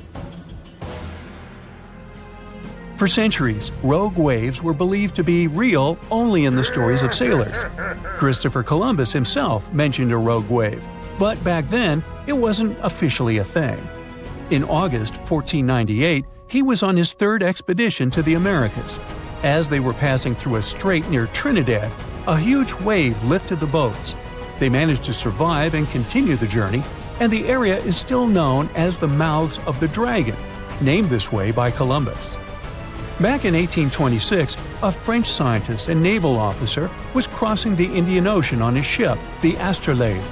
They got caught in a terrible storm and witnessed several waves over 80 feet tall. One of them was the height of a 10-story building. The crew lost one of its members, but the 4 of them, including the captain, made it to land and spread the story of the gigantic waves. But back then, scientists were sure waves couldn't be taller than 30 feet. So everyone took this story as a tale. Witnesses shared many other stories of giant waves coming out of nowhere, but scientists officially recognized the first rogue wave only in 1995. It went down in history as the Doppler wave, or the New Year's wave. This sea monster of the North Sea hit the Norwegian gas platform Doppler on New Year's Day. It reached a height of 84 feet. The waves surrounding it were twice as small. The rig was built to withstand waves up to 64 feet tall and had the most advanced sensors for its time. It became a sensation in the scientific world because it wasn't like any other type of wave they'd studied before. So they gave rogue waves an official definition. It's a wave more than twice as tall as others around it. These bad boys, also known as freak waves, monster waves, and episodic waves, can pop up lightning fast in a stormy sea or show up out of nowhere in calm waters. They have steep sides and a deep trough below, and look like a wall of water rising out of the sea. They're so intense that they can even swallow up rescue helicopters just trying to do their job. Rogue waves aren't the same as tsunamis. Tsunamis happen when there's a big shift in water, like an earthquake, volcanic eruption, or landslide. They mess with the entire water column. At sea, you might not even notice a tsunami cruising beneath you, but near the shore, as it hits shallow waters, those waves can shoot up to crazy heights. Rogue waves are formed at the surface level, although sometimes they can form deep below, and these are called rogue internal waves. Scientists and sailors singled out some statistics. Rogue waves more often form when wave trains run into fast ocean currents. The coast of South Africa is one good place for that. There are concerns that these water beasts may happen more often in the future because there's more energy in the atmosphere and ocean. It means larger and more frequent rogue waves and more ships lost at sea. Rogue waves aren't limited to oceans and can even occur in lakes. Lake Superior witnesses something that got the name Three Sisters. It's a series of 3 large waves, one after another. The second wave covers the ship decks before the first one is gone. The third wave jumps in and adds extra water. These 3 sisters overload the ship. There's a theory that this phenomenon took down the steamship Edmund Fitzgerald in 1975. Rogue waves are also dangerous because they form rogue holes in the water. When the wave builds up, it draws in all the water around it. So, near the base, these holes can be very deep. If the bow or stern of a ship ends up in one, the ship can instantly sink. Some oceanographers believe that rogue waves are to blame for the disappearance of ships in the notorious Bermuda Triangle in the Atlantic Ocean. Storms from several directions converge in this mysterious area, so rogue waves are more likely to gain force here. And because they can reach a height of 100 feet, they can theoretically bring down an airplane, not just ships. There are 2 main theories trying to make sense of how rogue waves happen. First up, we've got the linear addition theory.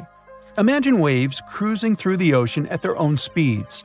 Now, when these waves cross paths, they team up and become stronger, cooking up a rogue wave. Then there's the nonlinear focusing theory.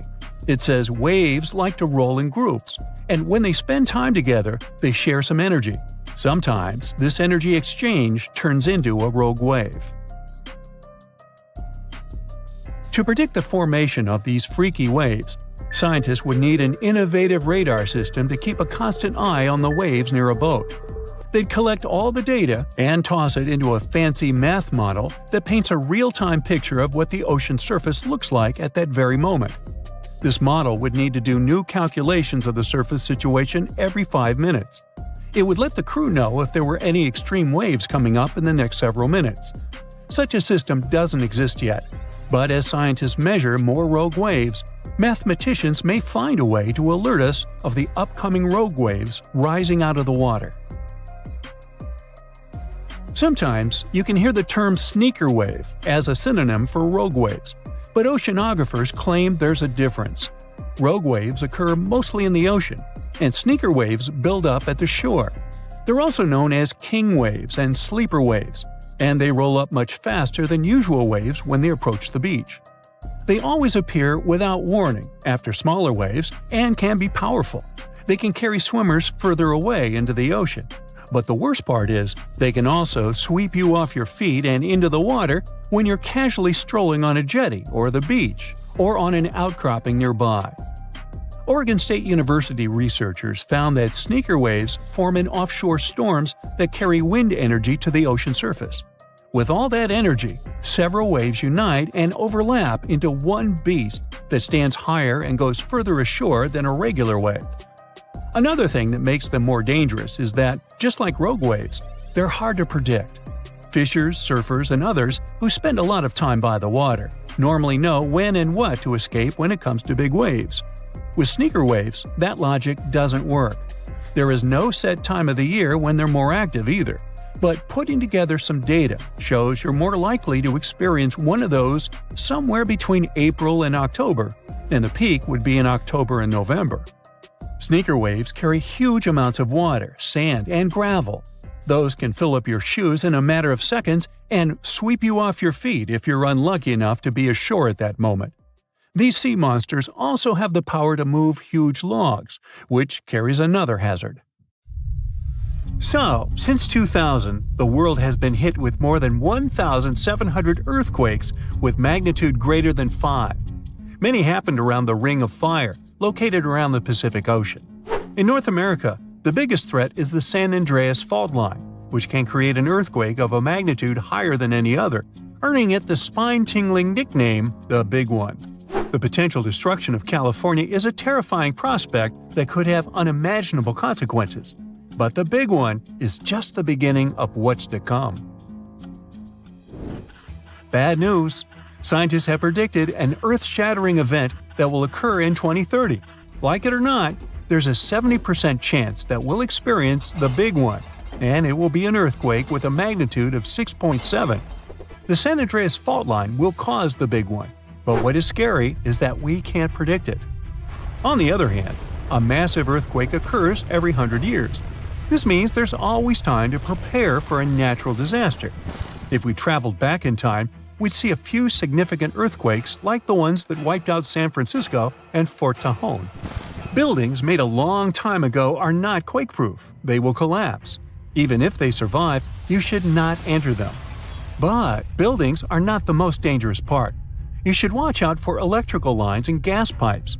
Your hill house might be lovely, but it is extremely unsafe. During quakes, the hill can turn into a massive landslide that will destroy everything in its path. Say goodbye to road trips because all the roads will be ruined. You should have some spare water and food since you won't be able to go to the supermarket. This disaster won't be cheap. It will cost the U.S. around $200 billion to recover from the quake. At least the earthquake will not trigger tsunamis. But there's something it can cause more damage than the big one. The notorious Cascadia subduction zones start in California and ends up all the way in Vancouver, Canada. The San Andreas fault line is nothing compared to this zone. It can wipe the whole coast off the face of the Earth, an example of hyperbole. Subduction zones are tectonic plates forced to be one under the other and constantly pulling apart. One is called the North American Plate and the other is the Juan de Fuca Plate.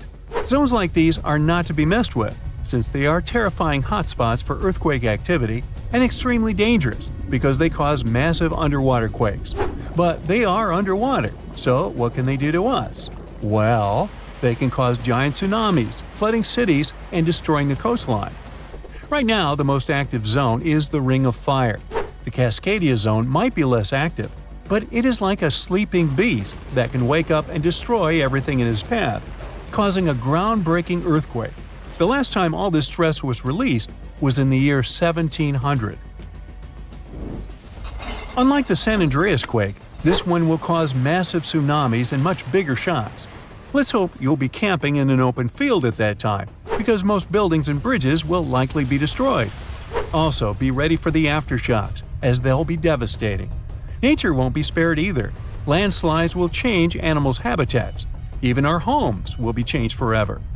Luckily, there is a light at the end of the tunnel, and scientists are doing everything they can to ensure our safety.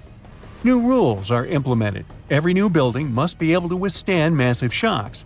They're developing modern warning systems, and every new infrastructure must follow strict quake-proof guidelines. The Juan de Fuca and the North American plates are locked together, but they won't stay like that forever. When they unlock, get ready for a massive shake. The closer you are to the epicenter, the more damage you'll experience. But even if you are lucky to be far away, you may still feel the ground shaking for some time. Now, if we compare the Cascadia subduction zone and the San Andreas fault, we'll see how much more dangerous the Cascadia zone is. In 1994, there was an enormous 6.7 magnitude earthquake in the Northridge area, close to the San Andreas fault. Sadly, many people didn't make it, and some were injured. Back then, buildings were not strong and earthquake-proof, and many of them were damaged. The Cascadia subduction zone can potentially cause a magnitude 9 earthquake. A magnitude 6 quake has the power of around 44 million pounds of dynamite, but a magnitude 9 has the power of 44 trillion pounds of dynamite. The strongest ever recorded quake was in Chile. Its magnitude measured 9.5, and it destroyed most everything. So let's say you've survived the quake, but the struggle is far from over. Soon after, a massive tsunami will strike, with waves that might reach up to 100 feet in some areas. That's so unlike the San Andreas earthquake, which can't produce any significant waves. So say goodbye to your beautiful garden, since salt water will destroy trees and plants, changing the environment for a period of time. The only positive thing will be you won't need Halloween decorations, because all those dried-out trees will resemble a ghost forest. The combination of waves, quakes, and the sheer size of the area will make this natural disaster much more dangerous than any caused by the San Andreas fault or the so-called Big One. A quake similar to this happened around 300 years ago. Many more have been recorded in the past 3,500 years, proving that they continually occur every 400 to 600 years. So, technically, We have around 100 to 300 years before the next big one hits. We still have no idea how exactly the Cascadia subduction zone works, because we discovered it in 1970. This zone is super scary because it can cause big earthquakes. It was found by accident when researchers studied the Ring of Fire. They wanted to know if this area had caused any trouble in the past years, and the proof was under their noses. In Washington, there is a horror forest where nothing has been growing for years. When researchers tested the soil, they found a tremendous amount of salt. They put 2 and 2 together and concluded that a massive tsunami had been the reason. Experts still didn't know when the forest was destroyed. But Japan kept records of a gigantic earthquake that had a similar effect. It was the one that happened in the year 1700. There is a 1 in 3 chance that the next one will occur in 2050. You must know how to survive the Canadian earthquakes and make it out unscathed, so listen carefully. Those who live in this area have almost no experience with earthquakes like this one. Surviving the quake is relatively easy, but the tsunami coming afterwards is the real danger. After the shake, find the highest ground and go there. Only bring the essentials, like food and water. Yeah, leave your baseball card collection at home. After the first hit, don't try to go down. Seismologists say that most likely there will be a few more waves, and they have proven this.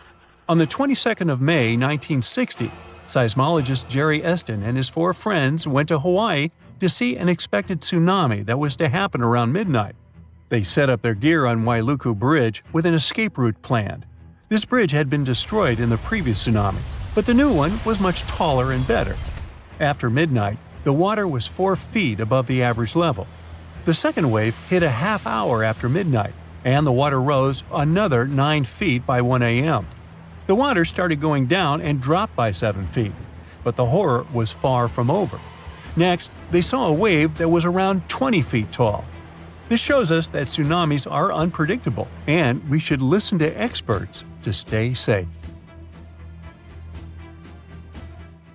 How would you describe the shape of the planet we live on? It's definitely round, but it's not a perfect sphere. Because of the force of Earth's rotation, it's slightly flat on the north and south pole. But there's more to it.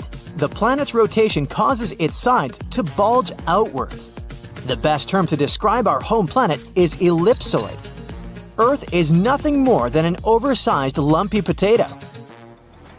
These are the words of Atraji Ghosh, a solid Earth geophysicist from Bangalore. She and her team have been studying something called the Indian Ocean Gravity Hole. Sounds like the scenario for a science fiction movie, but it's very much real. We think of gravity as something consistent.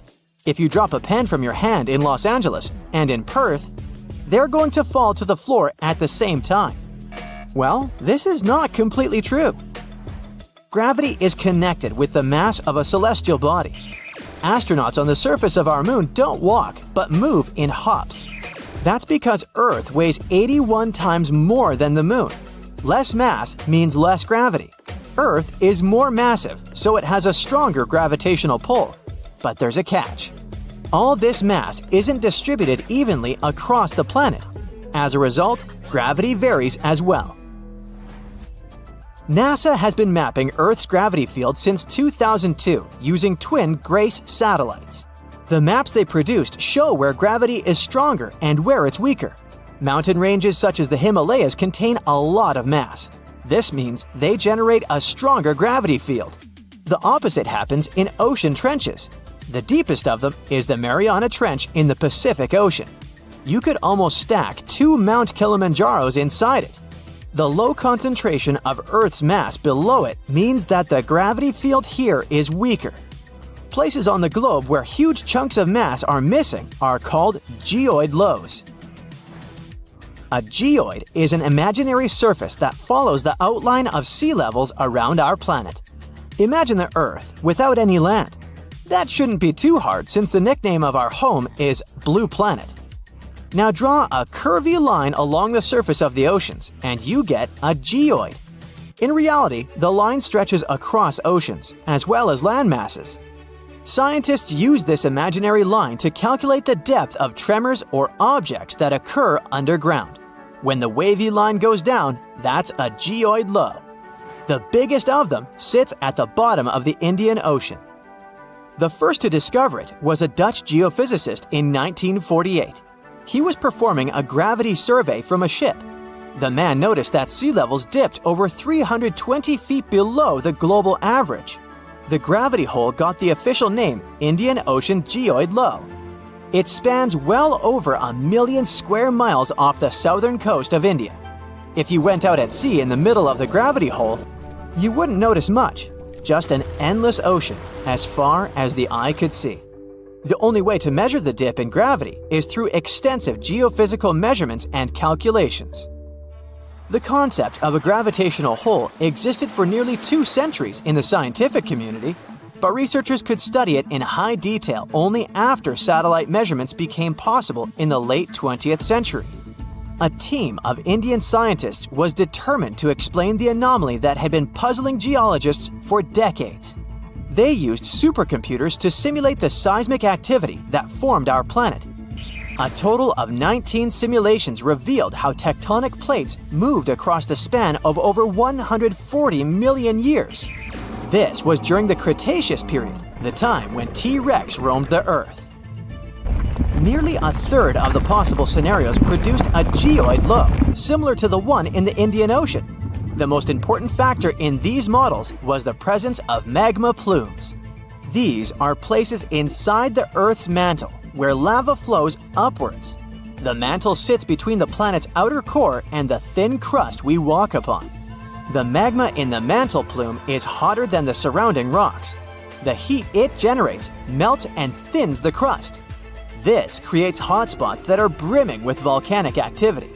Yellowstone National Park and the Hawaiian Islands sit atop such hotspots. The Indian team of scientists linked the presence of magma plumes to the formation of the geoid low. Their source was an ancient ocean that disappeared tens of millions of years ago.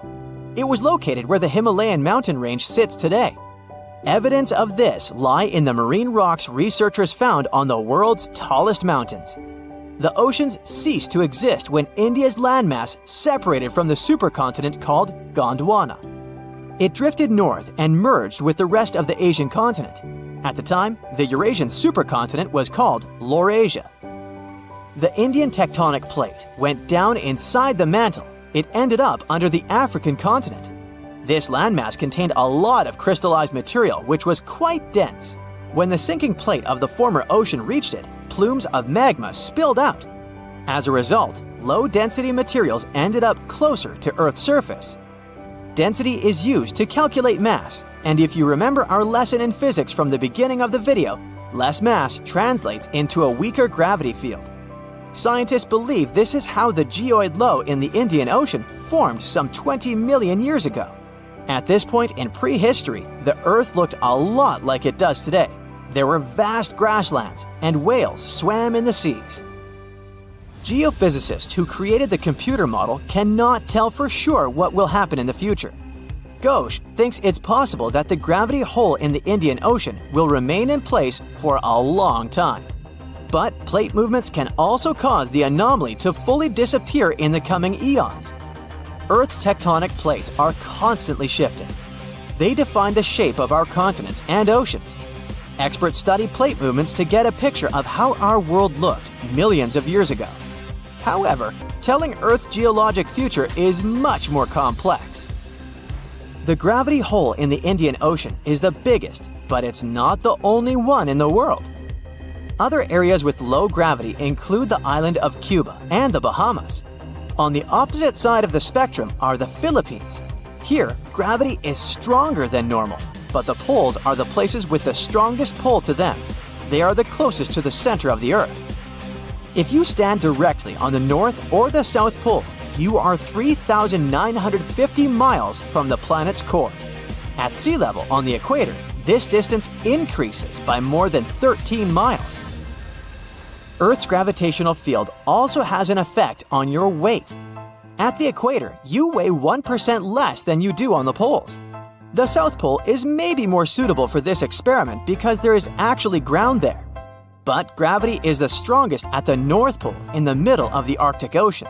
This is where scientists in 2013 recorded the highest gravitational acceleration on the planet. This is the rate a falling object speeds up in free fall. The acceleration depends on the strength of gravity. When a team of researchers from a university in Perth set out to map these gravity changes, they discovered something interesting. Gravitational acceleration was the highest at the surface of the Arctic Ocean. This is something they expect to find, but the location of the lowest acceleration point amazed them. It wasn't on the equator as they assumed. The spot lay more than 600 miles south of it at Mount Huascarán in Peru. Scientists believe that the mountain's height had an effect on the phenomenon. This peak in the Andes is the highest point in the South American country. Hypothetically speaking, if a human falls from a height of 330 feet here, they will reach the ground 16 milliseconds later than if they performed the same stunt in the Arctic. You have friends over for dinner. You set your drink on the counter and go help your friend set out some desserts. When you get back, you notice the liquid in your cup. It's sloshing around and the ice cubes look like ships on a rough sea. Now you feel it too. On the ceiling, the chandelier is swinging like mad. Then you hear someone scream, "Earthquake!" The house and everything in it is rocking back and forth. You try to run for cover, but the shaking keeps you stuck in place, fighting to keep your balance. The cabinets look possessed, and glasses and dishes fly out and smash on the floor. The bookshelves topple over, and everything hanging on the walls sways and falls off. You duck under the dining room table, trying not to get hurt on all those broken dishes. Yeah, you've been through earthquakes before, but none like this. Checking your phone? Typical, no signal. You can't believe what's about to happen. The screams get louder, and suddenly, the whole house collapses. The biggest earthquake ever recorded happened in Chile in 1960. Disaster came in the afternoon, just when everyone was out enjoying themselves. To cause serious, life-changing damage, you need to have a magnitude of around 7 or so on the Richter scale. This one was 9.5. This part of Chile is smack dab on the so-called Ring of Fire, the most active volcanic and seismic area in the world along the Pacific Rim. The initial shaking lasted around 10 minutes, and after 2 days, many aftershocks were still strong enough to set off a volcano in the south of the country. But that's not where it ended. The earthquake unleashed a series of tidal waves all over the Pacific Ocean, with some reaching over 80 feet high. The waves and earthquake were so strong that they even affected Hawaii, Japan, and the Philippines. It caused around $500 million $1960 worth of damage. Many were left homeless. Much of their infrastructure was smashed too. Buildings as far as the eye could see were toppled, and debris piled everywhere. Scientists estimate that this earthquake was so powerful, it shifted the Earth's axis, making our days 1.26 microseconds shorter. That might not seem like a lot, but think about it. Just one natural disaster was strong enough to make time move. Many of the coastal cities were flattened and floods were widespread. The economy spiraled downward. According to studies, if this earthquake happened today, it caused more than $20 billion in damages. So what would happen if an earthquake twice that size hit without warning? For starters, you'd likely feel the effects even further away. Tidal waves wouldn't just hit the coasts of Japan and the Philippines. They would move even further to China, Korea, Vietnam, and even Australia. And those waves would be significantly higher than 80 feet, perhaps double that. That's like 8 giraffes piled on top of each other, surfing your way. If you lived by the coast, you'd notice the waves. If you saw the water recede way back so you could practically see where all the fish call home, you'd know it was time to run. Chances are that a tsunami's heading your way. Say it really happens. You're caught under the wreckage, not knowing what's going on.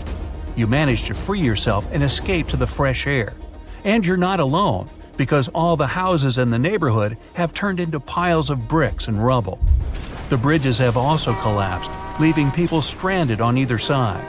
You look around, dust yourself off, and rush to find help.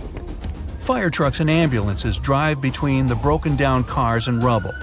You try to make it to your car, but the aftershocks are still hitting and you're getting tossed to the sidewalk.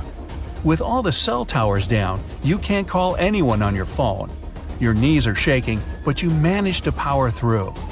Once you reach your car, you see it crushed under a boulder, like a giant soda can. You continue on foot and eventually reach downtown. It looks as if some giant got angry and knocked all the buildings down. You push forward and try to see if you can find some help. Without warning, your phone vibrates. You check it and see 1,000 notifications about a 20-magnitude earthquake. You're still shaking, but that's all you. The ground is still for now. Uh-oh. You hear something in the distance, racing towards you. To your right, you see tidal waves as tall as buildings charging at you. Still in shock, not knowing what to do, you now come to your senses and run. You don't even know which way to go. There's a tsunami right behind you, and in front of you are broken down buildings with rocks and concrete still falling everywhere. Wait, there's a building that's somehow still standing. You need to get on top of that thing. You reach the elevator, but it's jammed. Not surprising.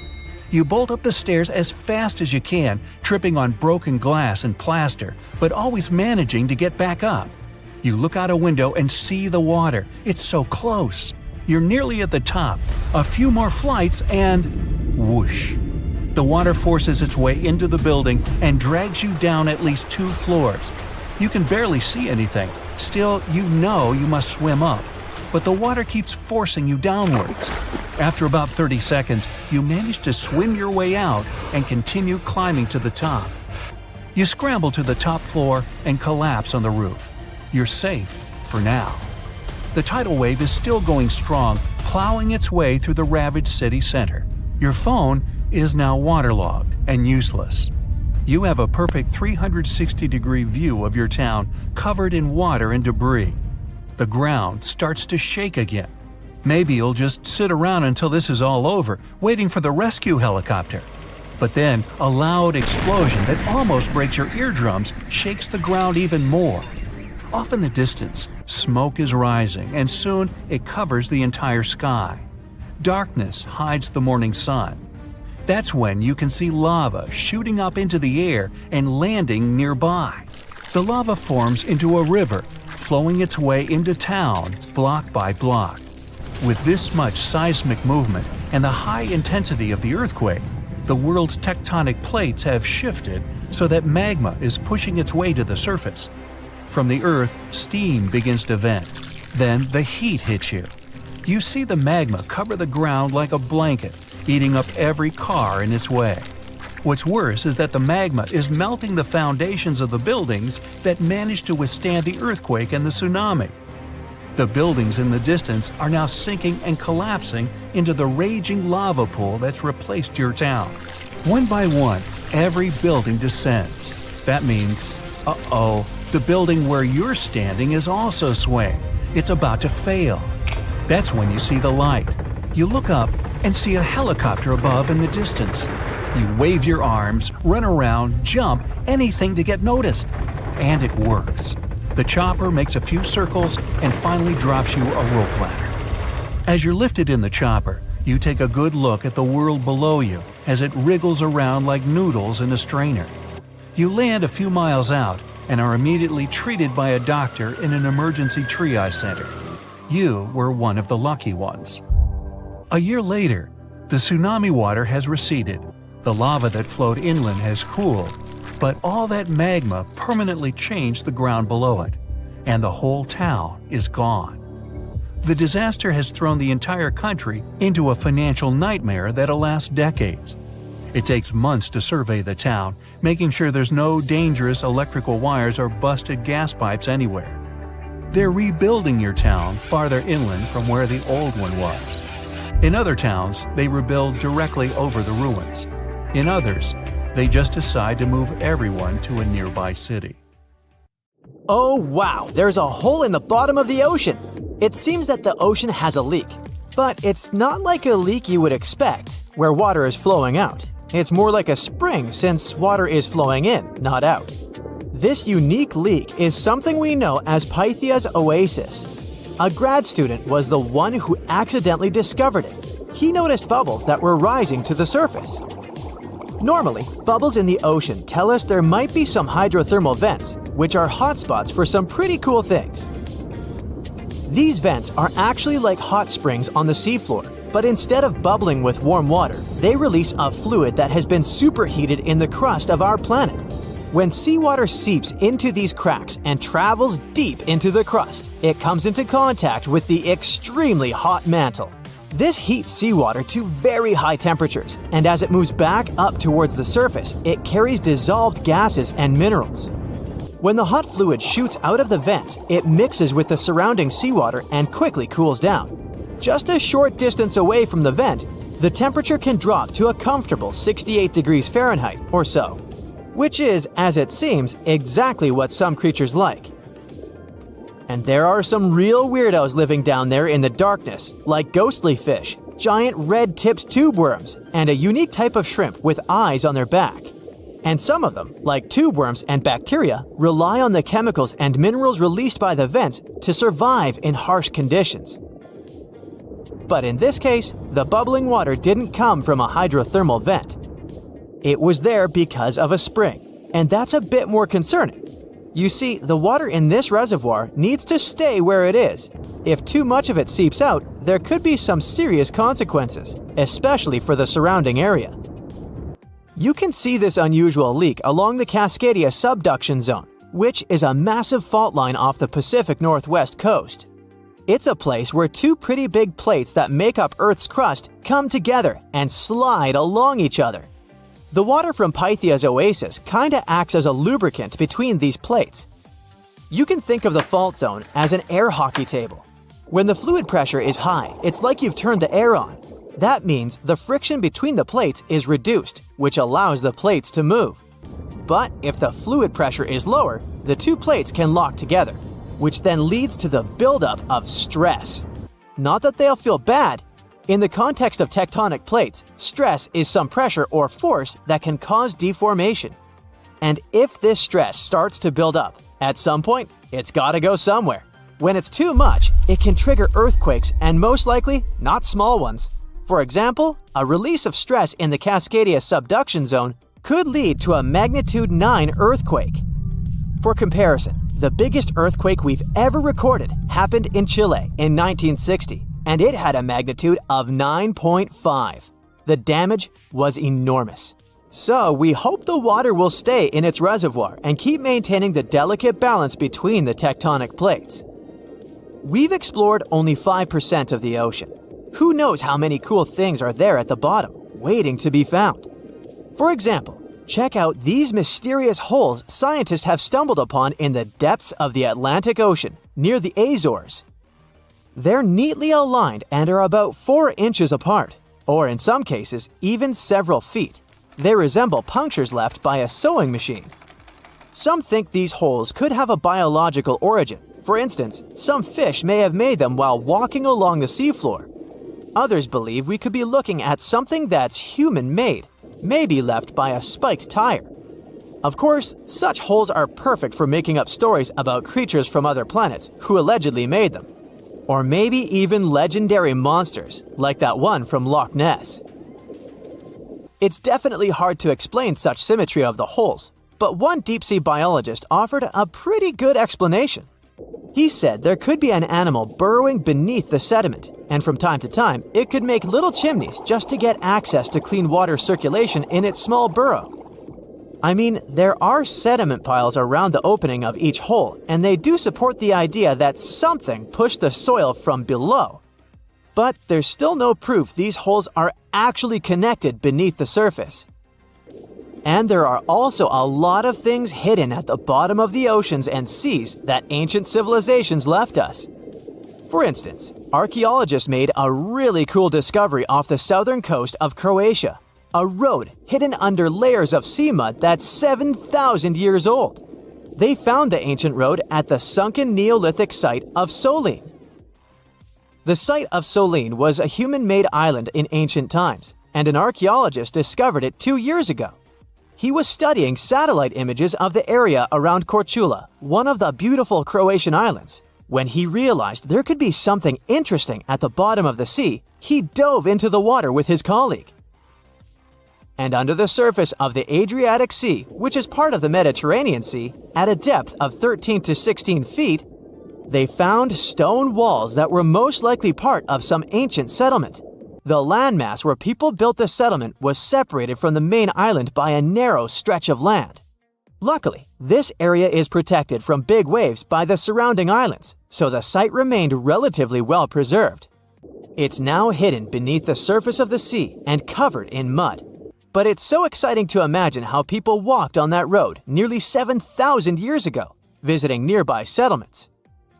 If you want to see the weirdest creatures, you can always head to the bottom of the sea. Actually, scientists have determined there could be more than 30 potentially new species at the bottom of the Pacific Ocean. They've collected them using their remote-controlled vehicle. That's a big step because until recently, they could only study such creatures through photographs. I'm talking about segmented worms, different types of coral, some invertebrates similar to centipedes, and many others. But there are also many old freaky creatures that we already know about that look like they came from sci-fi movies.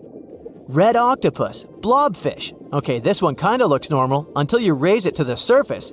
The goblin shark, Sloane's viperfish, zombie worms. Ugh. Yeah, I hear ya. Let's move on. The seafloor hides things from space too. There are traces of rare forms of plutonium and iron at the bottom of the Pacific Ocean. And what's awesome is that all this has come from space. These radioactive materials probably formed during some kind of cataclysmic event in space and eventually made their way out to our beautiful home planet. And this extraterrestrial debris most likely appeared on Earth within the past 10 million years. After it fell to the Pacific Ocean and settled at a depth of almost a mile, it became part of all those layers of rock down there. Plutonium is especially exciting for scientists. I mean, only tiny amounts of it have been found. Hundreds of atoms maybe. But it's still remarkable because these atoms are created by exploding stars. Things like this can help us better understand how the universe produces elements heavier than iron, like plutonium, gold, uranium, and platinum. We're still not sure about the origins of these elements. For a long time, scientists believed that supernovae, which is when a star comes to its end in a fabulous explosion, were responsible for creating these heavy elements. But it seems it's not just that. Some other cosmic events, such as the collision of neutron stars, which are super dense collapsed stars, or some rare types of supernovae, could also be involved. Whoa, let me get my popcorn. Did you know there's a guy who rode on a wave for 7.5 miles? It was accomplished by Brazilian surfer Picaruta Salazar in 2004. Just for comparison, Central Park in New York extends for a mere 2.5 miles. That was the Pororoca wave, and it can only be surfed for 3 days a year. It's pretty powerful, so it sort of pushes you. But there are definitely some tough spots where it's not that easy to catch waves. If you're looking for the gnarliest surf spot, Pipeline in Hawaii is where it's at. But beware, it's not for the faint of heart.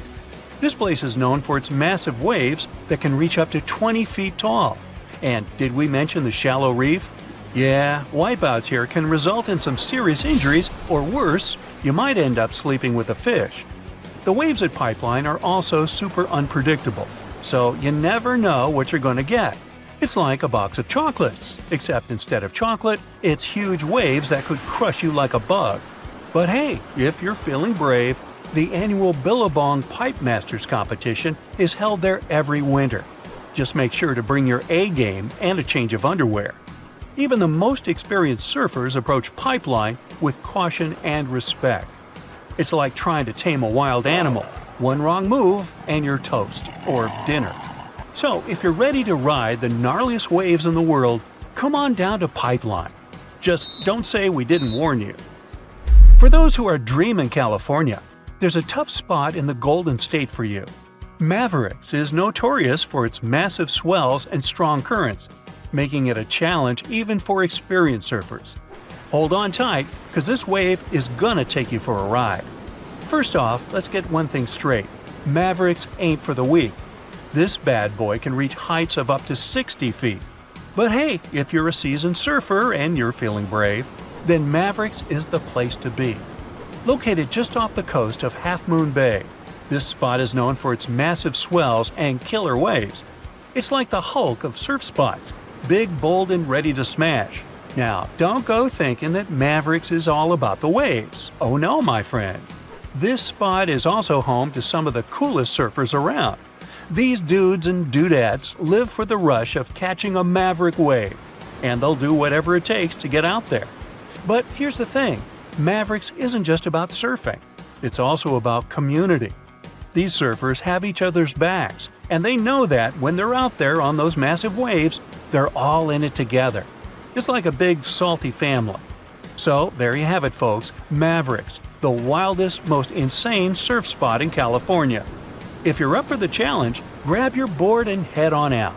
Just remember, when you're staring down a 60-foot wall of water, it's okay to scream like a little girl. We won't judge. Chupo in Tahiti also has some of the heaviest waves in the world, breaking over a shallow reef and creating intense barrel rides. First of all, the name itself is a mouthful. It's pronounced Chupo, and it means broken skulls in Tahitian.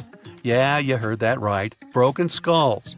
The waves at Chupo are massive and can reach up to 23 feet high and break over a shallow reef, which creates a super powerful wave that can barrel for hundreds of yards. And if you wipe out, well, let's just say you'll be getting up close and personal with that reef. It's like a cheese grater for your skin. So make sure you bring some Band-Aids and a good insurance policy. But hey, if you're up for the challenge, Chupo is one of the most epic surf spots in the world. However, I hope you're going to choose a much safer spot. If you're looking for some cool waves but don't want to risk your life, then you gotta check out these safe surfing spots around the world. First up, we got Waikiki Beach in Hawaii. This spot is perfect for beginners and pros alike, with consistent waves and a sandy bottom. Plus, there are lifeguards on duty to keep an eye out for any trouble. Next, there's Bondi Beach in Australia. This iconic beach is known for its beautiful scenery and chill vibes, but it also has some great waves for surfing. The water is shallow, and there are plenty of surf schools around to teach you the ropes, or in this case, the boards. But if you're looking for something a little more exotic, head over to Nocera in Costa Rica. This spot has warm water, consistent waves, and a laid-back atmosphere. Plus, the locals are super friendly and will welcome you with open arms. Last but not least, there's Muizenberg Beach in South Africa. This spot has some of the most consistent waves in the world, but they're not too big or dangerous. Plus, there are shark spotters on duty to keep you safe from any unwanted attention from local carnivores. But no matter how safe the spot is, you're still going to need some cool life hacks to bring your surfing to a brand new level. Have you ever wondered why surfers use wax on their boards? Well, let me tell you, it's not just for show. See, when you're out there shredding the gnar, you don't want to slip and slide all over the place like a penguin on ice.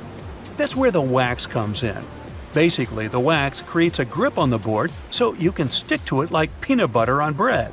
Without it, but here's the thing, not all wax is created equal. You gotta find the right kind for your board and the water conditions. It's like choosing the right flavor of ice cream for your cone. You don't want to end up with mint chocolate chip when you really wanted Rocky Road. So, next time you see a surfer waxing up their board, just remember they're not doing it for the smell, although some waxes do smell pretty sweet. They're doing it so they don't wipe out and embarrass themselves in front of all the folks on the beach. And that's worth its weight in gold.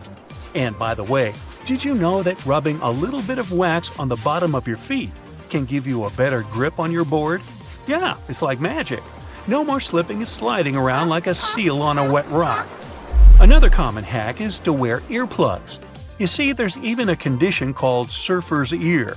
Surfers are constantly exposed to cold wind and water, and some of them even surf in cold temperatures. If your ears are constantly exposed to cold, your ear canal may shrivel up.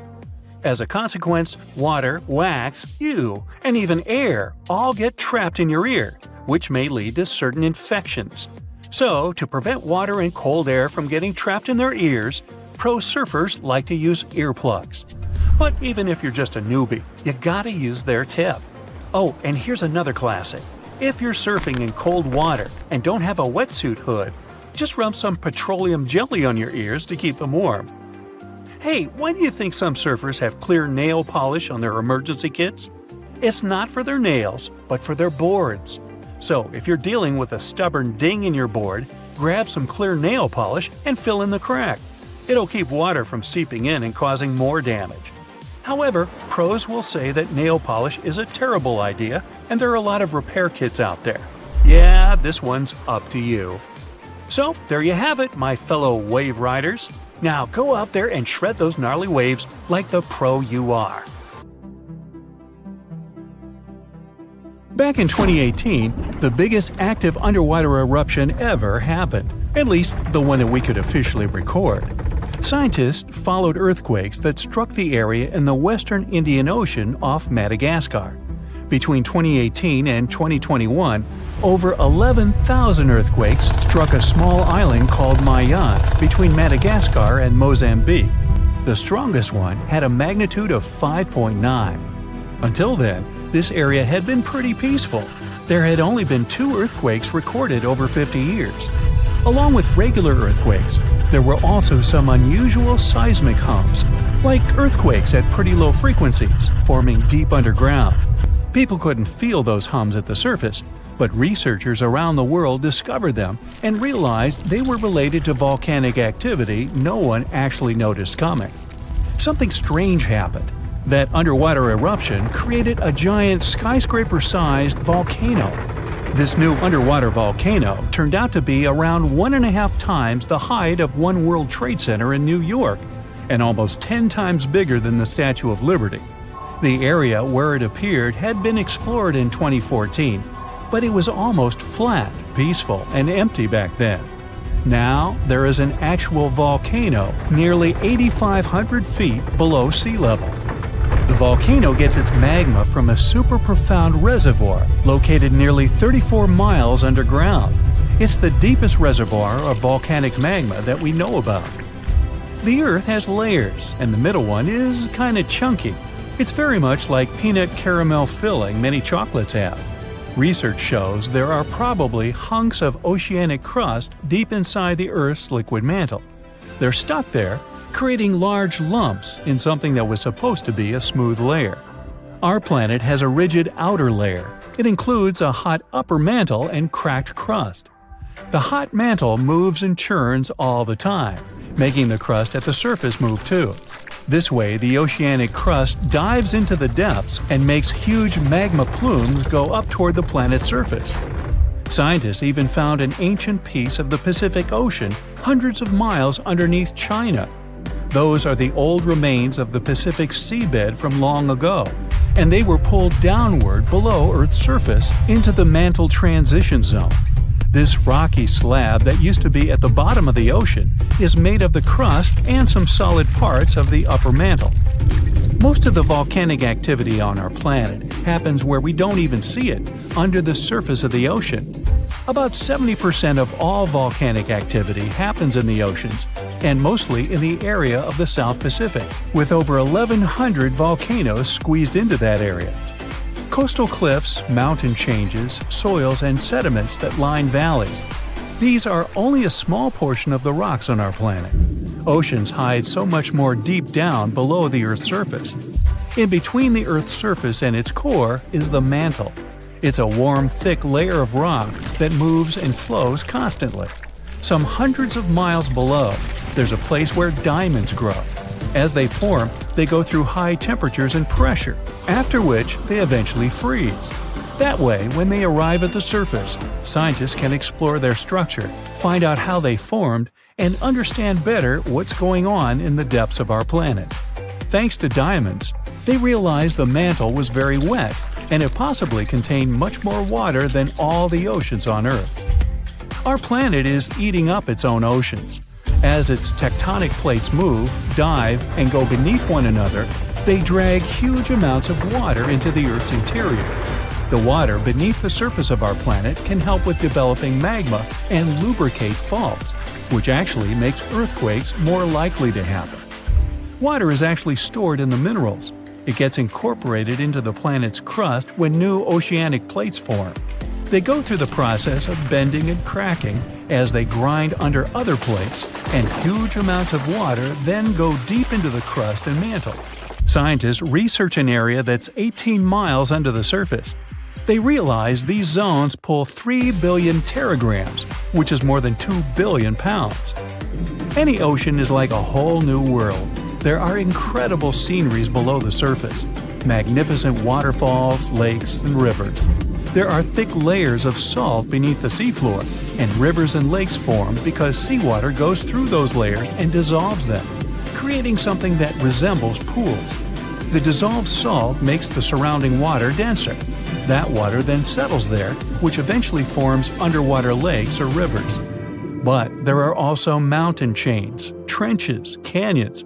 There's a canyon in the Bering Sea with more than 8,500 feet of vertical relief. This makes the Grand Canyon look way smaller than it is, since the underwater canyon is nearly 2,500 feet deeper. Deep parts of the ocean are really cold. The temperature of the water can be about 40 degrees, but at the bottom, water can get boiling hot. There are hydrothermal vents in the seafloor.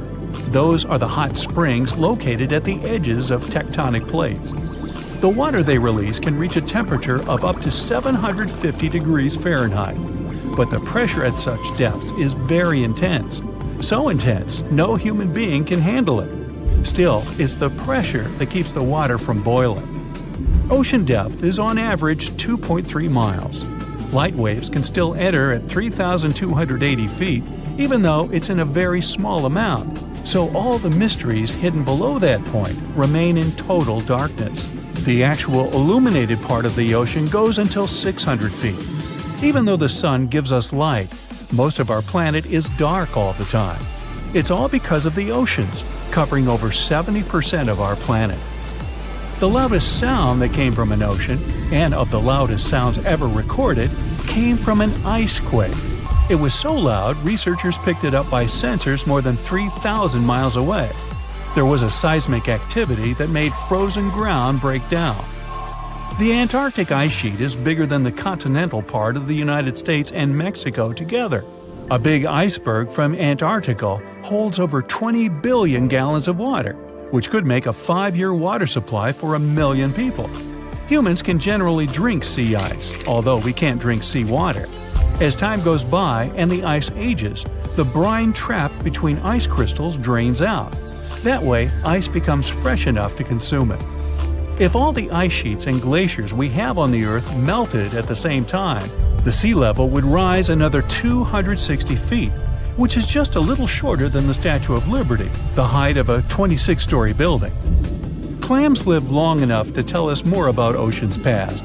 Ancient mollusks can live for more than 500 years. To learn more about a tree, you can use its rings to see how old it is. To learn how old a mollusk is, you can examine its rings within the shell and tell. This is also how scientists get information about the ocean, climate, and whatsoever. Clams can help take a look at what happened about 1,000 years ago. The Earth doesn't have 4 but 5 oceans now. The new one, called the Southern Ocean, was officially recognized only a few months ago. It borders the Atlantic, Pacific, and Indian Oceans, so scientists couldn't agree if it's really a new ocean or just part of the colder regions of these 3. We don't only divide oceans on maps. Each has different conditions for unique marine species. For example, the Southern Ocean has leopard seals, orcas, minke whales, emperor penguins, and other animals that live in cold, icy seas. It's also home to krill, small creatures that look like shrimp and are food for many bigger animals that live there. Life on our planet started about 3.5 billion years ago. I wasn't around then. It's still a mystery how and when exactly, but some theories say life could have first emerged in the depths of the ocean. A few years ago, scientists found microscopic tubes and filaments within rocks formed about 4 billion years ago. These rocks are fragments of ancient oceanic crust. Also, these tiny tubes and filaments are similar to microbes that can still be found on hydrothermal vents in deep parts of the ocean. The idea is these living cells found conditions to stay alive in tiny rocky pores inside the chimneys of those vents, and started the amazing adventure of the evolution of life on our planet. If all the volcanoes on Earth suddenly erupted together, it'd be loud. We'd also have around 1,500 of these formations bursting at once. Now normally it's just 10 to 20 volcanoes that are active each day. But what would the world look like if they all blew their tops simultaneously? Geologists think it wouldn't be pretty. Even if only the land volcanoes erupted together, it would set off a chain reaction way worse than anything we've ever seen before.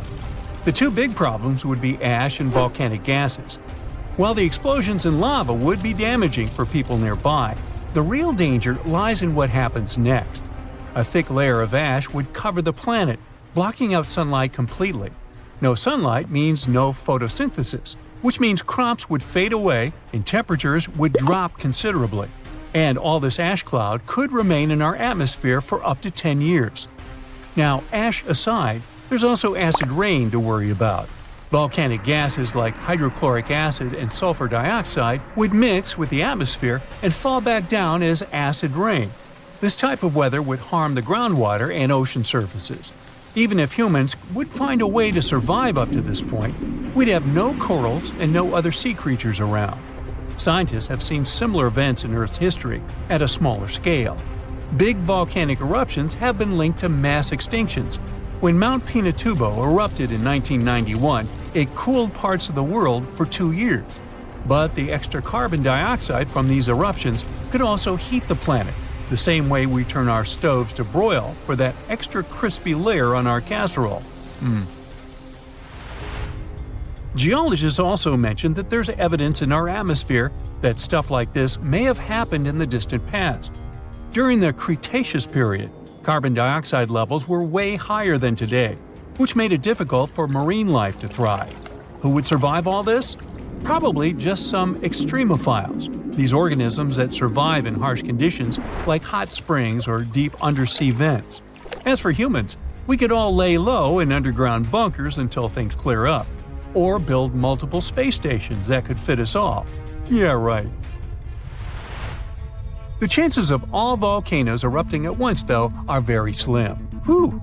That's because there isn't one giant source supplying all the volcanoes on Earth. Each one of these openings has its own deposit of magma, except for a few cases where they indeed share the supply.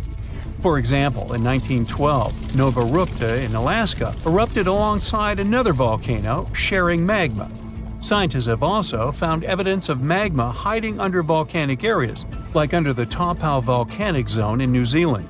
This magma can spread out horizontally for long distances, but is still just a local feature. Even if we consider all the magma under Taupau as one system, it's not connected to other volcanic areas like Indonesia or the Philippines. Because the great majority are isolated, volcanoes can't sync up to erupt at once. The magma comes from different processes like mantle decompression or adding water to the mantle through subduction. There's no way to make all these different volcanoes erupt together because of how tectonics work. Now, that doesn't mean we won't see interesting volcano activity in the future. Take an underwater area near British Columbia, where recently about 200 small earthquakes per hour have been noted. Deep beneath the Pacific Ocean floor, off the coast of Vancouver Island, magma is set to erupt, heating the water so much that it'll bubble like soda. However, this event will likely go unnoticed by anyone other than scientists. The anticipated eruption will most likely happen around 3 miles below the ocean surface. Scientists explain that the earthquakes range from negative to 4.1 magnitude, meaning only those nearby would feel any tremors. This unusual activity gives us a rare opportunity to study how the Earth's crust forms. The magma beneath the ocean floor is estimated to be almost 1,500 degrees Fahrenheit, but will cool rapidly upon eruption and contact with water. This runny rock will solidify upon contact with the seafloor, turning black quickly. This event will be useful for biologists too, who will have the opportunity to study the marine animal's response to any changes, like run! Antarctica, often seen as a vast icy continent, also holds a volcanic surprise beneath its frozen surface. Researchers have identified over 130 under the western ice sheet alone, making it the largest volcanic region on Earth. Most of these volcanoes, about 90, were only recently discovered in 2017. But could any of these Antarctic volcanoes actually erupt? Well, it depends on which volcano we're talking about. While these formations are relatively young in geologic terms, it's hard for scientists to tell if they're still active or not. There are only two confirmed active volcanoes in Antarctica, Deception Island and Mount Erebus. The latter, standing tall as the highest peak on the continent, has been continuously erupting since at least 1972. It's known for emitting gas and steam, and sometimes even throwing out rocks in what are called strombolian eruptions. One of its most notable features is a persistent lava lake in its crater, a rare phenomenon due to specific conditions needed to keep the surface molten. For instance, it's fueled by a steady supply of magma from deep within the Earth's mantle. This continuous inflow of molten rock provides the material for the lava lake to exist. It also features low ambient temperatures. Despite its location in Antarctica, Erebus has relatively mild temperatures in its summit region because of the heat generated by the volcanic activity. This allows the lava lake to remain liquid rather than freezing over. Deception Island, another active volcano, last erupted in the 70s. While it's currently not showing signs of imminent eruption, it's being monitored closely for any concerning activity. Apart from these two being confirmed to be active, Antarctica is dotted with fumaroles, openings in the Earth's crust that release gases and vapors. Sometimes these fumaroles can create icy towers reaching heights of 10 feet. What we should focus on is maybe supervolcanoes. They're this type that has the potential to produce the most massive and destructive eruptions. Unlike the typical one, which has a single vent, supervolcanoes have a vast magma chamber beneath the surface, spanning tens or even hundreds of miles in diameter. Their eruptions can have catastrophic effects on the surrounding area and even impact global climate patterns because of the amounts of ash and gases they spill out into the atmosphere. One famous supervolcano is the Yellowstone one, which some say is gearing up for another eruption. It has the capacity to unleash a colossal eruption, spewing over 240 cubic miles of material. As much as we'd like to predict its behavior, volcanoes don't stick to a calendar. On the contrary, eruptions simply happen when there's enough magma beneath the surface. There also needs to be enough pressure for the magma to travel upwards. As far as we can measure, these conditions are not currently met at Yellowstone. Sure, many volcanoes operate on a cyclical pattern, but that doesn't mean Yellowstone is overdue. In fact, Yellowstone has had just 3 major eruptions over the past 2.1 million years. Also, the term supervolcano refers to the formation's size, not necessarily how fussy it is. Yellowstone's monitoring is extensive, tracking seismicity, ground deformation, thermal emissions, gas, water chemistry, and surface changes. Signs of an eruption would include thousands of earthquakes over a short period. We'd also see deformation on the ground and weird gas emissions ahead of time. Stable, as it might look like for now, the consequences of it having a major eruption could look ugly. Ash dispersion could blanket a 500-mile radius, potentially disrupting Midwest agriculture and clogging waterways. Ash and gas emissions into the stratosphere could induce global climatic effects, making our planet colder for several years. And yes, we've seen some research that it shows there's more liquid molten rock under the Yellowstone volcano than scientists believe. But that doesn't translate to imminent danger. A tsunami hitting major cities on or near the Mediterranean Sea and in the northeastern part of the Atlantic Ocean is not a matter of if, but when. It is scary and surreal to think that places like Cannes or Barcelona could suddenly get slammed by a huge wave, but the fact is, European coastlines are in active tectonic areas. Only about 10% of all tsunamis worldwide happen in the Mediterranean, and there have been at least 290 tsunamis in this area since 1600 before Common Era. Despite the relatively low number, this phenomenon has caused numerous devastating disasters throughout Europe's history. Back in 1755, an estimated 8.5 magnitude earthquake with an epicenter southwest of Cape St. Vincent triggered a tsunami that destroyed most of Lisbon, the capital of Portugal. About 40 minutes after the earthquake, this massive wave just slammed into the harbor in downtown, racing up the Tagus River. The phenomenon was so fast that several people on horseback had to gallop to higher ground to avoid getting carried away. And this was just the beginning of a nightmare, with 2 more terrifying waves hitting Lisbon right after. A disaster like this is similar to what we see in the Pacific Ocean several times a century, but in the Atlantic, it's very rare. This type of major tsunami is expected to happen every 3 to 5 centuries, but now it could happen tomorrow. Marseille in France, Chipion in Spain, and other cities are on the list of important locations that could be flooded soon, with a roughly 100% chance of being hit by a tsunami in the next 30 years. Statistics show that the wave will probably be more than 3 feet high. I know, it doesn't sound like much, especially since when we think about tsunamis, we imagine terrifyingly tall waves, like the one that hit Lituya Bay in Alaska. In that case, the wave was over 1,700 feet tall.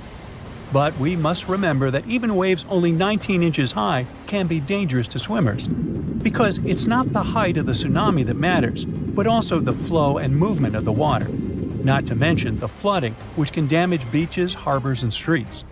If the coastline has a small harbor and the waterfront is exceptionally low, like Cannes, this natural disaster might be much more dangerous. Tsunamis around 6 feet high can lift cars off the ground, while smaller waves can create walls of water traveling at 40 miles per hour. Plus, there are these smaller events that might not wreck everything, but still can cost a ton of money. For example, large sandbars that move around on the ocean floor, like sand dunes shifting in deserts. They can mess up pipelines or deep-sea cables for internet and communications, and that ends up costing businesses and governments millions of dollars. That's why organizations like UNESCO are worried about the possibility of a dangerous tsunami hitting Europe soon. So they're doing everything they can to prevent apocalyptic scenarios, like what happened in 2004 when an earthquake off the coast of Sumatra, Indonesia, caused waves over 100 feet high in coastal communities, resulting in over 200,000 lives lost. And let's not forget about 2011, when an earthquake off the coast of Tohoku, Japan, triggered a tsunami that reached about 6 miles inland and caused a major nuclear accident at a power station along the coast. Over 16,000 people lost their lives in that tragedy, and the event resulted in billions of dollars in infrastructure damage.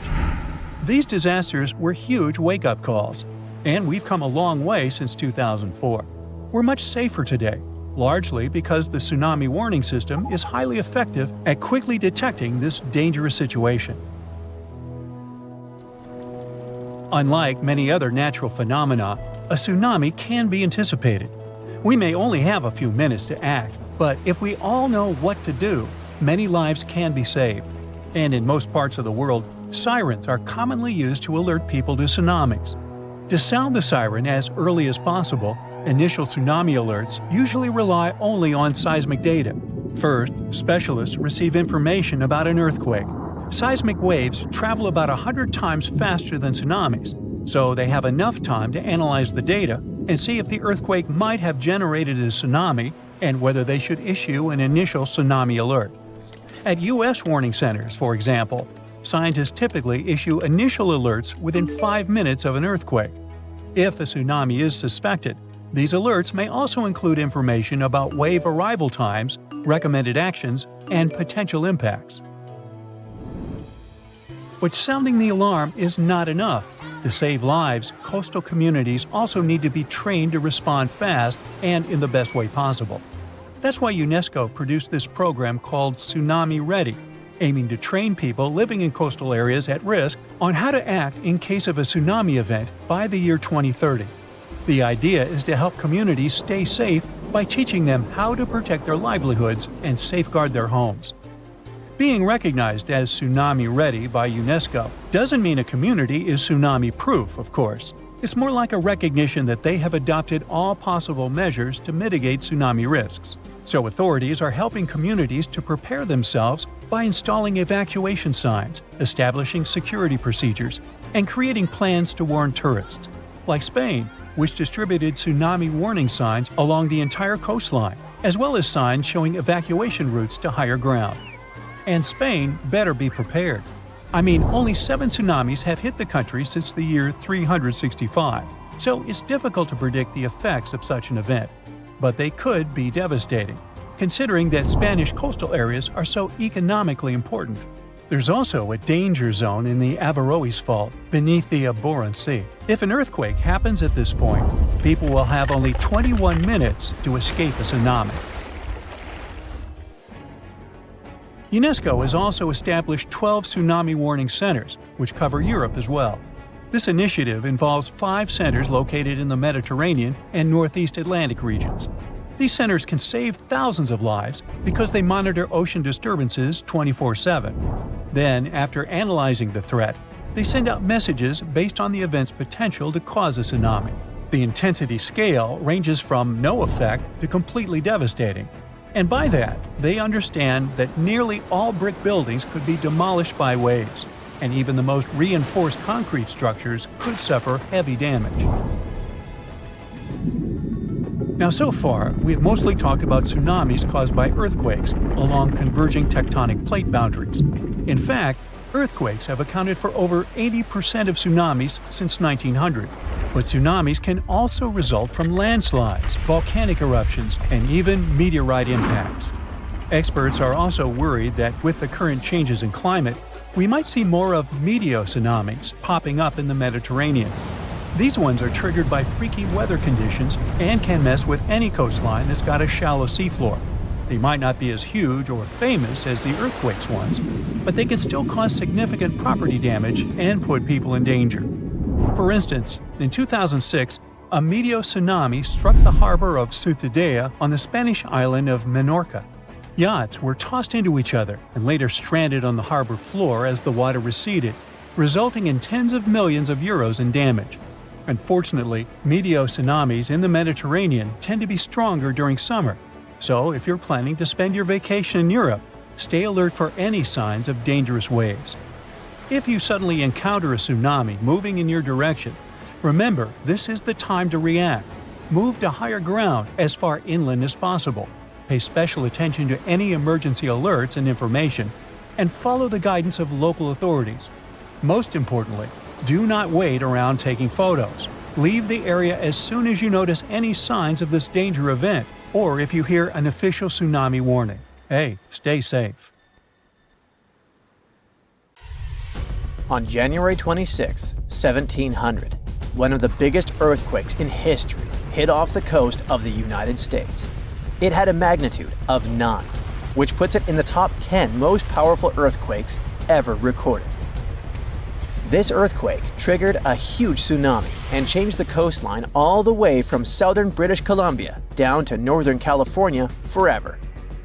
Back then, the area wasn't very populated, but thanks to some clever research, scientists figured out exactly what happened that day by looking at old geological records, tree rings, and even some history from Japan. On the same day as the earthquake, a massive tsunami also hit Japan's eastern coast. For a long time, no one connected the two, but in the 1980s and 90s, researchers realized the tsunami in Japan had been caused by the earthquake in the Pacific Northwest. They were also able to pinpoint the exact day, January 26, 1700. They even found old trees in coastal Washington that had all perished around the winter of 1700, which matched up perfectly with the timing of the earthquake. The earthquake came from the Cascadia subduction zone, a fault where the Juan de Fuca plate slides under the North American plate. This fault stretches about 700 miles, from northern Vancouver Island in British Columbia to Cape Mendocino in California. The pressure from the moving plates builds up over time, and eventually, another big, devastating earthquake will hit the same region. It's just a matter of time. By looking at the geological records, past tsunami deposits, and signs of land level changes, scientists can figure out how often these huge earthquakes happen. Emergency planners have been preparing for the next big quake, often calling it the big one. Scientists believe earthquakes in the Cascadia subduction zone happen every 200 to 1,000 years. And since the last major one was over 300 years ago, the Pacific Northwest is definitely due for another. When it happens, the earthquake is expected to be as big as the one from 1700. But this time, it'll affect around 15 million people. The devastation will be severe. Buildings will collapse, roads and runways will crack, and bridges will fall. Communication in and out of the area will be cut off. But the worst part? The earthquake will trigger a massive tsunami that might hit parts of the Washington coast in as little as 10 minutes. It's not a matter of if, but when the Cascadia subduction zone will break. When it happens, it will be the worst disaster the US has ever faced. Worse than the Hurricane Katrina or Superstorm Sandy. It'll impact an enormous area stretching from southern British Columbia all the way down through Oregon to northern California. That means millions and millions of people will be affected. Fairchild is considered a backup staging area for handling the aftermath of the earthquake, with Grant County International Airport in Moses Lake being the main one. For those who will survive the initial quake and tsunami, the aftermath could be just as disastrous. Aftershocks will follow, and transportation will be a mess. Roads will be damaged or completely blocked, airports will shut down, and most of the main routes, like Interstate 5, will have bridges destroyed. This means food and water supplies will be cut off, and it will be incredibly difficult for help to get in or for people to escape.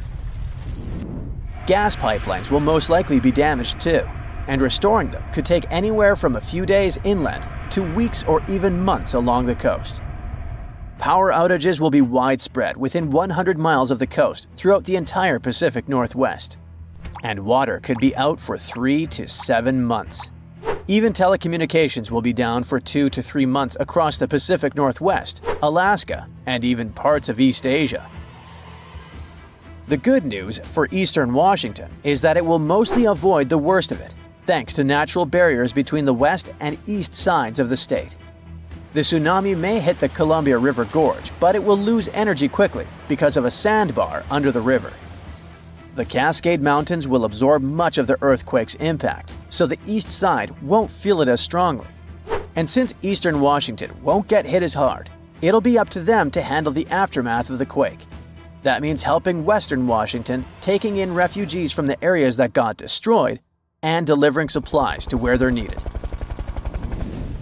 Scientists have looked at other major 8.0 to 9.0 magnitude earthquakes like the ones in Chile in 1960, Alaska in 1964, and Sumatra in 2004, and Japan in 2011. These kinds of quakes can shake the ground for anywhere between 6 to 10 minutes, and that's a long time for the ground to be shaking. Such quakes are super intense because they happen close to Earth's surface, so it's not just a quick shake. It's a long, strong one that can cause a lot of damage. If the Cascadia earthquake and tsunami were to hit tomorrow, over 13,800 people could lose their lives, and about 107,000 people could be injured. The economic toll in Washington, Oregon, and California could top $70 billion. To put that into perspective, we can compare these numbers with some other major earthquakes. In Chile's 1960 earthquake, about 1,650 people lost their lives. The 1964 Alaska quake resulted in around 140 lives lost. The 2004 Sumatra earthquake and tsunami took the lives of an estimated 280,000 people. And the 2011 Japan earthquake and tsunami caused over 20,000 casualties. Authorities know about the dangers of the Cascadia fault, but even with all the planning, no one can say for sure what will be needed when the big quake hits.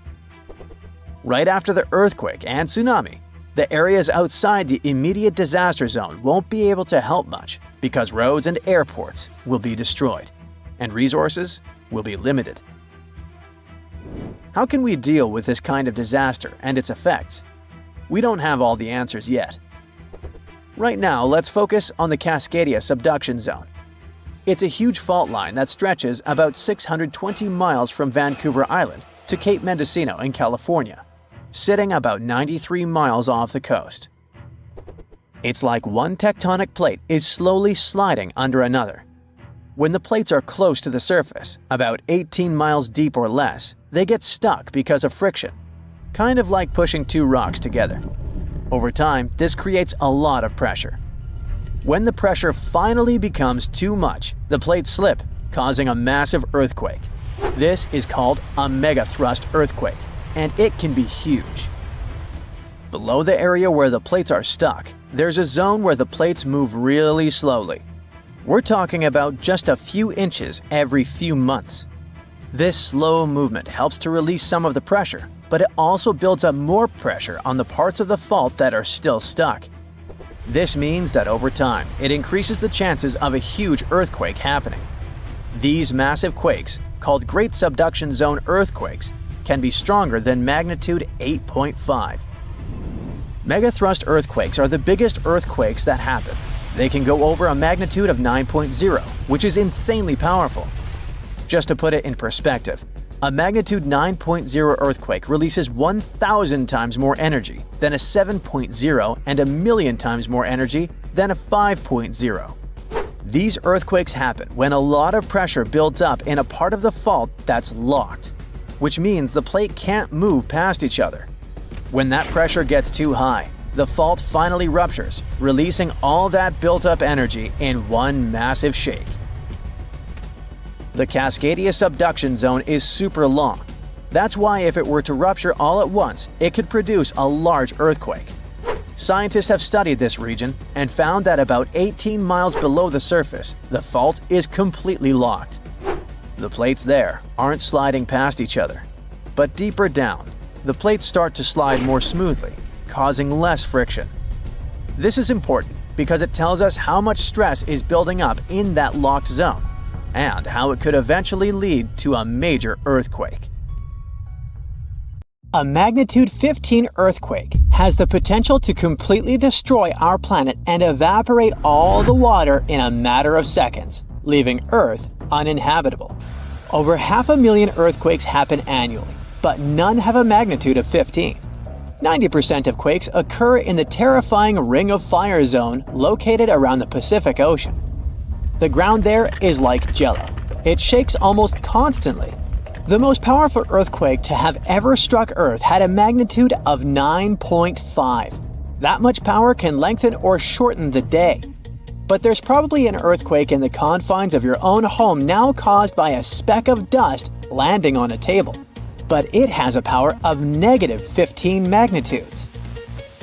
Earthquakes happen when tectonic plates move. They're like Lego pieces that are not properly secured, and when they move up, down, or hit one another, the ground also moves, triggering earthquakes. This tectonic energy acts like a battery. It stores energy for a long time, up to 500 years.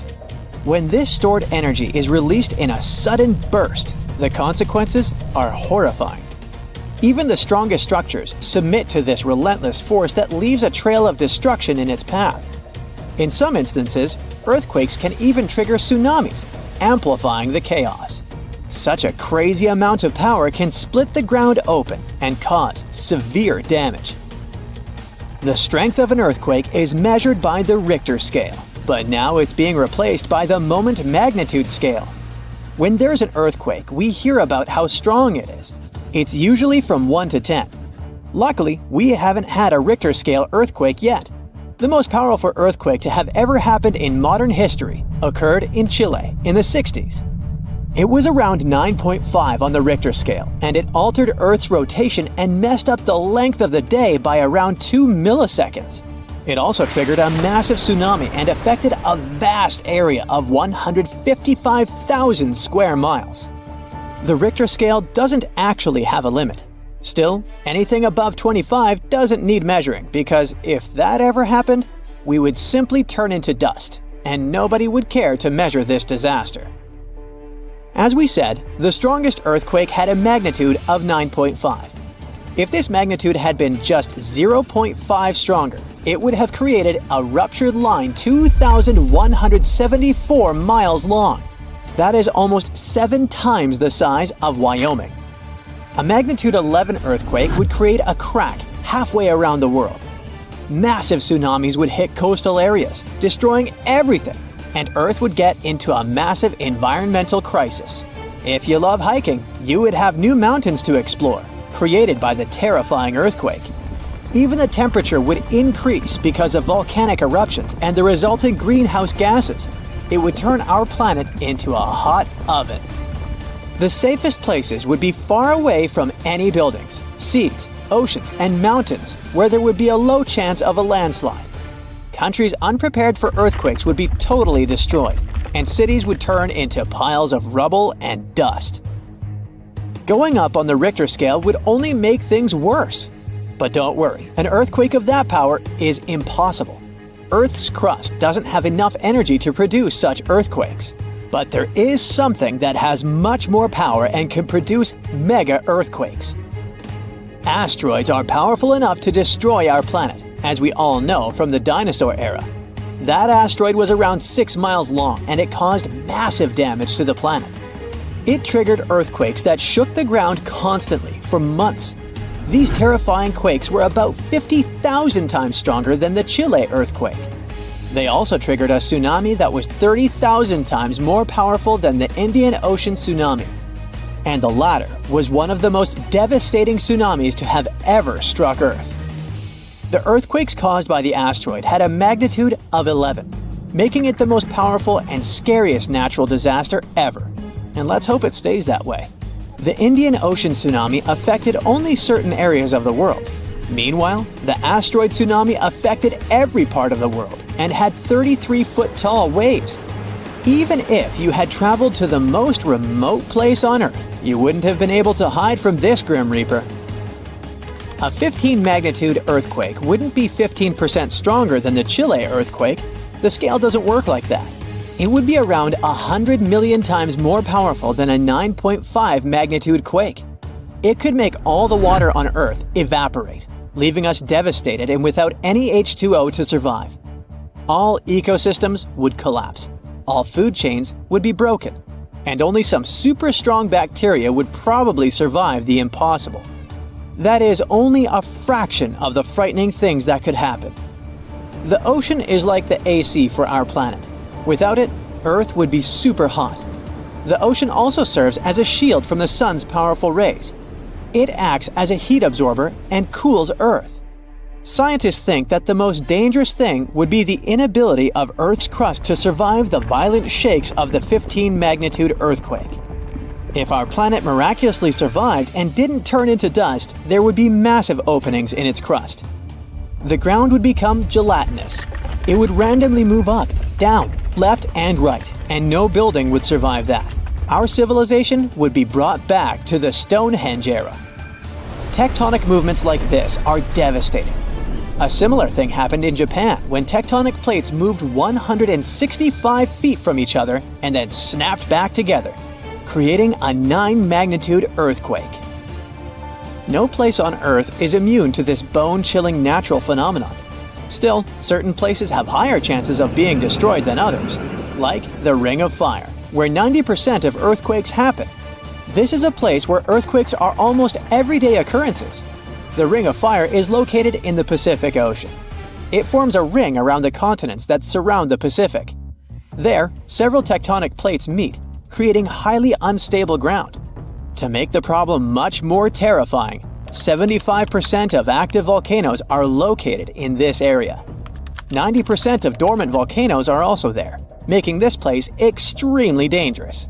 Scientists carefully study this region to find a way to predict when the next earthquake might strike. The Ring of Fire is not the only place at risk of earthquakes. In California, along the San Andreas fault line, 2 tectonic plates have been storing power for more than 200 years. The San Andreas Fault is 715 miles long and has the potential for a massive earthquake. This region has its fear of violent earthquakes like the one that happened in San Francisco in 1906. It had a magnitude of 7.8 on the Richter scale. Scientists' predictions are terrifying. They say that the chance of a 6.7 magnitude earthquake is very high in the area. If all hell starts to break loose, you should know how to survive. Avoid anything that might fall on you, like windows, closets, or unstable ceilings. The official phrase from emergency experts is drop, cover, and hold on. Stay low to the ground. Hide under something stable like a table, and remain there until the shaking stops. Make sure to stay in your shelter for another minute or two, just in case there are aftershocks or loose debris. Use your nose and smell for gas. If you do smell it, don't turn the lights on or do anything that might ignite it. Stay strong and be safe. The strongest earthquake ever to strike east of the Mississippi River that happened over 200 years ago was never over, according to some scientists. Most earthquakes last seconds to minutes, and the official record breaker so far is a silent one in Sumatra that was going on for 32 years. This slow slip event triggered a massive quake and a tsunami. So if it's true that the New Madrid earthquake is still sending aftershocks, we'll have a new top name for this sad list. The earthquake started in December of 1811 with a powerful quake in a sparsely populated part of northeast Arkansas. They felt the shaking almost 1,000 miles away in the White House, and the tower bells were ringing in Boston, even further away. It even made the mighty Mississippi flow backward for a few minutes over new waterfalls formed by shifted ground. The town of New Madrid, Missouri, completely disappeared in the disaster. The Earth wouldn't stay still until the end of January the following year, when things got serious again. A massive quake hit, this time near the junction of the Ohio and Mississippi rivers, right in the Missouri boot heel. Geologists believe it was a rupture on the New Madrid fault, putting even more strain on the nearby Reelfoot fault. Just when people thought it couldn't get worse, another 2 weeks of trembling passed, and the Reelfoot fault snapped deep beneath New Madrid. Down in Tennessee, about 15 miles south of New Madrid, the ground uplift created Reelfoot Lake. Steamboats were chugging along the river, with thousands of trees floating and acres of woods torn apart by the quake. In St. Louis, Missouri, which is 160 miles away, buildings were badly damaged, and chimneys fell in Cincinnati, Ohio, 400 miles away. People all the way in Montreal, Canada, over 1,000 miles away, felt the earthshake. Seismologists have registered about 200 small earthquakes in the New Madrid seismic zone every year since 1974. Some researchers believe that up to 30% of those were aftershocks from those big quakes back in 1811 and 1812. In parts of the U.S. where there's not much tectonic action going on, these aftershocks could keep rumbling for years, maybe even centuries, after the big ones hit.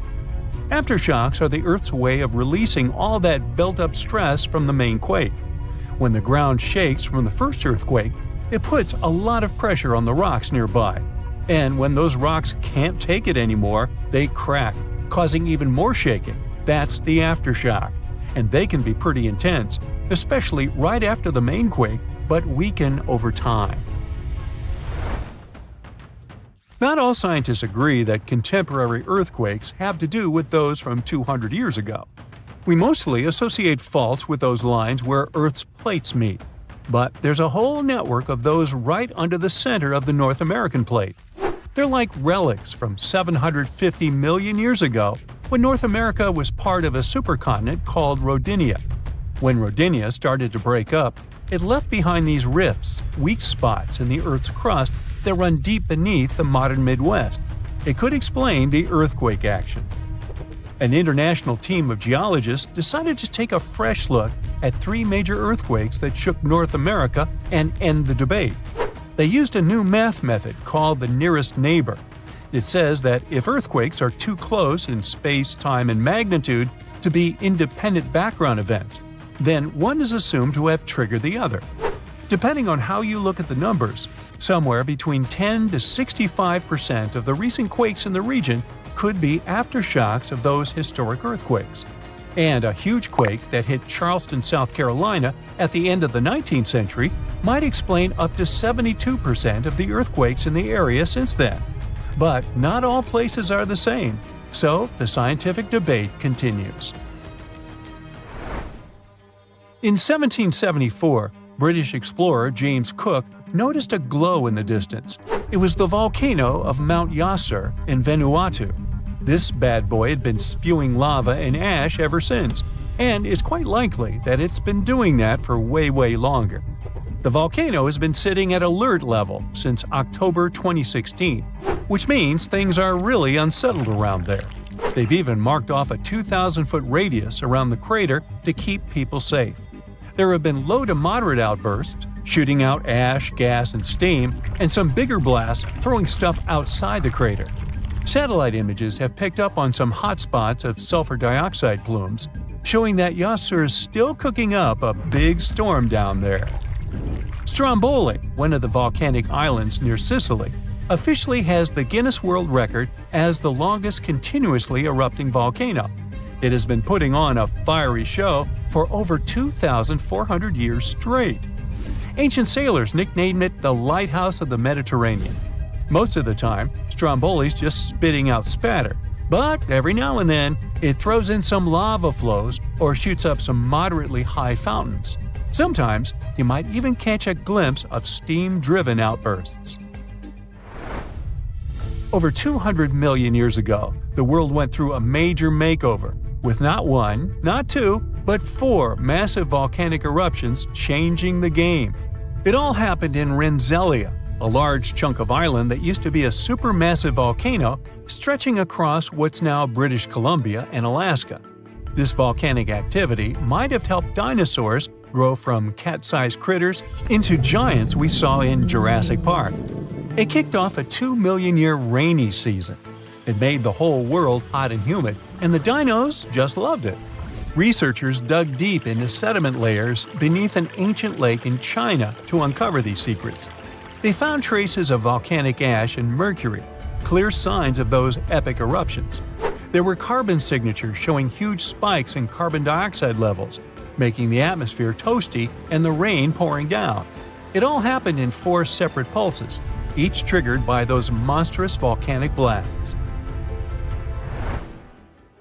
There's a spot in a national park not too far away from Sydney, Australia, where a fire has been raging deep underground for at least 6,000 years. They call it Burning Mountain, and it's a coal seam fire, burning its way through a layer of coal beneath the Earth's surface. Once these underground fires start, they're pretty much impossible to put out.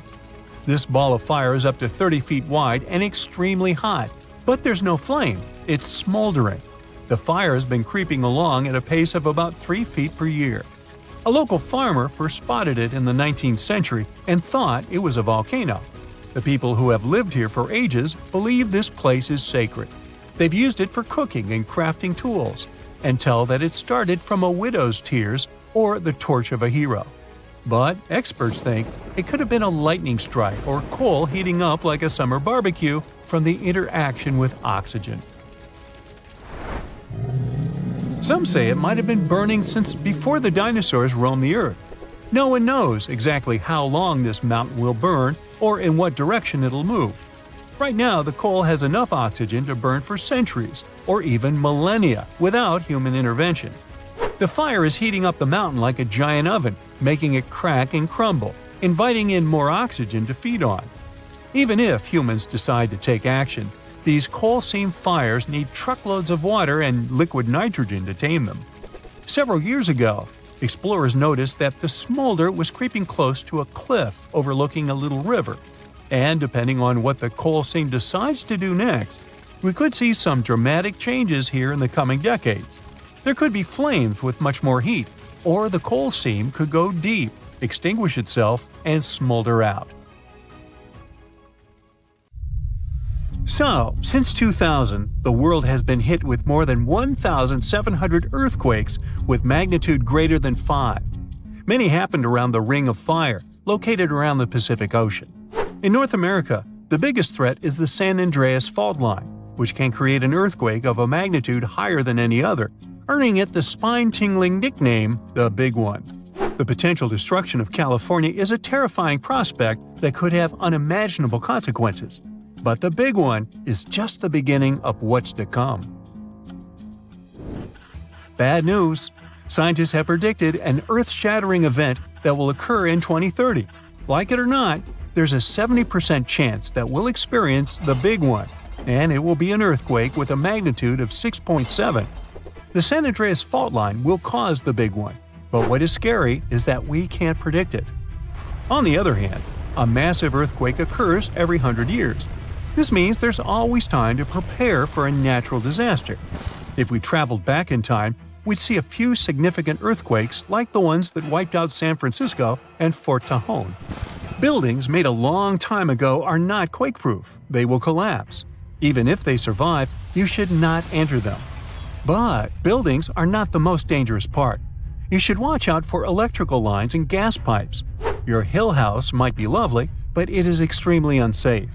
During quakes, the hill can turn into a massive landslide that will destroy everything in its path. Say goodbye to road trips because all the roads will be ruined. You should have some spare water and food since you won't be able to go to the supermarket. This disaster won't be cheap. It will cost the U.S. around $200 billion to recover from the quake. At least the earthquake will not trigger tsunamis. But there's something that can cause more damage than the Big One.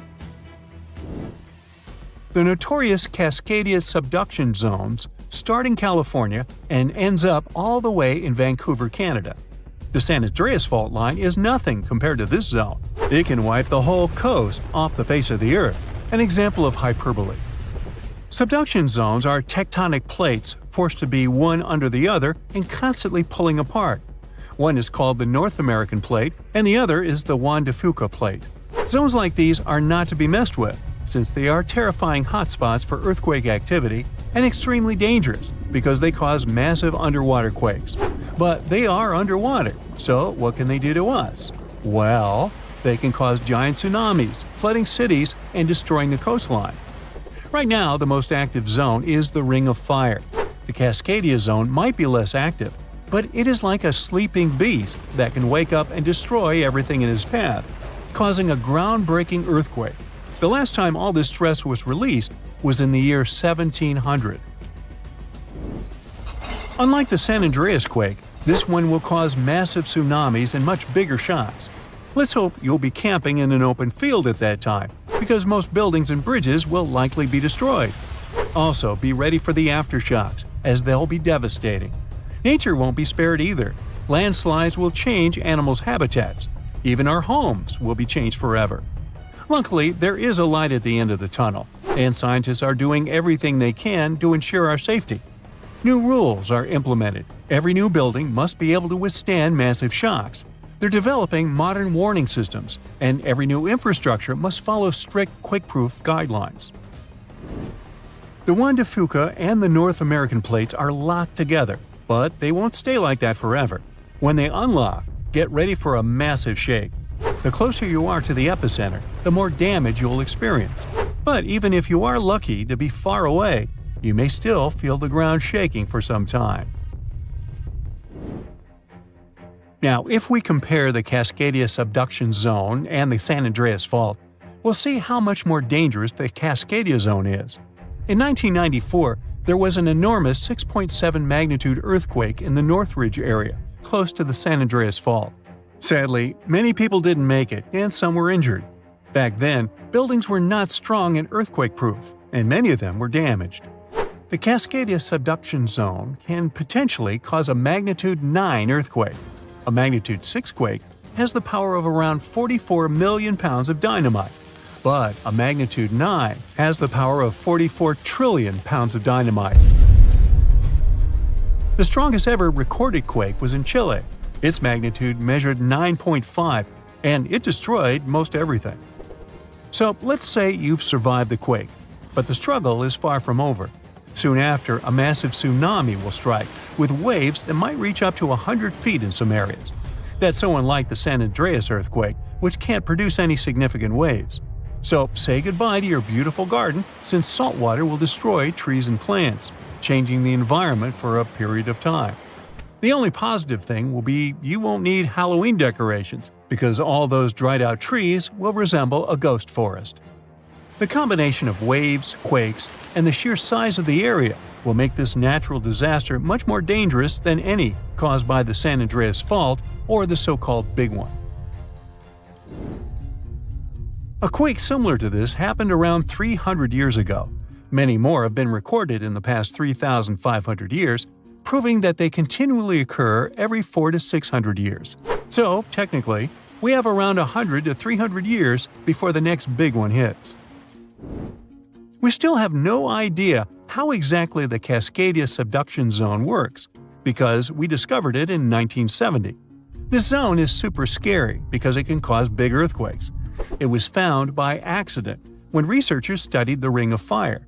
They wanted to know if this area had caused any trouble in the past years, and the proof was under their noses. In Washington, there is a horror forest where nothing has been growing for years. When researchers tested the soil, they found a tremendous amount of salt. They put two and two together and concluded that a massive tsunami had been the reason. Experts still didn't know when the forest was destroyed, but Japan kept records of a gigantic earthquake that had a similar effect. It was the one that happened in the year 1700.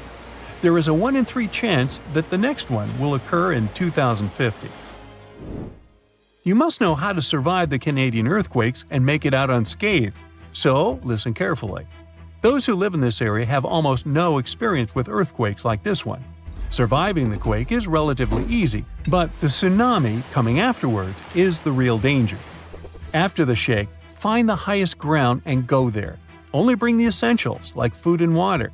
Yeah, leave your baseball card collection at home. After the first hit, don't try to go down. Seismologists say that most likely there will be a few more waves, and they have proven this. On the 22nd of May, 1960, seismologist Jerry Eston and his 4 friends went to Hawaii to see an expected tsunami that was to happen around midnight. They set up their gear on Wailuku Bridge with an escape route planned. This bridge had been destroyed in the previous tsunami, but the new one was much taller and better. After midnight, the water was 4 feet above the average level. The second wave hit a half hour after midnight, and the water rose another 9 feet by 1 a.m. The water started going down and dropped by 7 feet, but the horror was far from over. Next, they saw a wave that was around 20 feet tall. This shows us that tsunamis are unpredictable, and we should listen to experts to stay safe. Around 2,500 years ago, an earthquake completely changed the course of one of the largest and most famous rivers on the planet, the Ganges.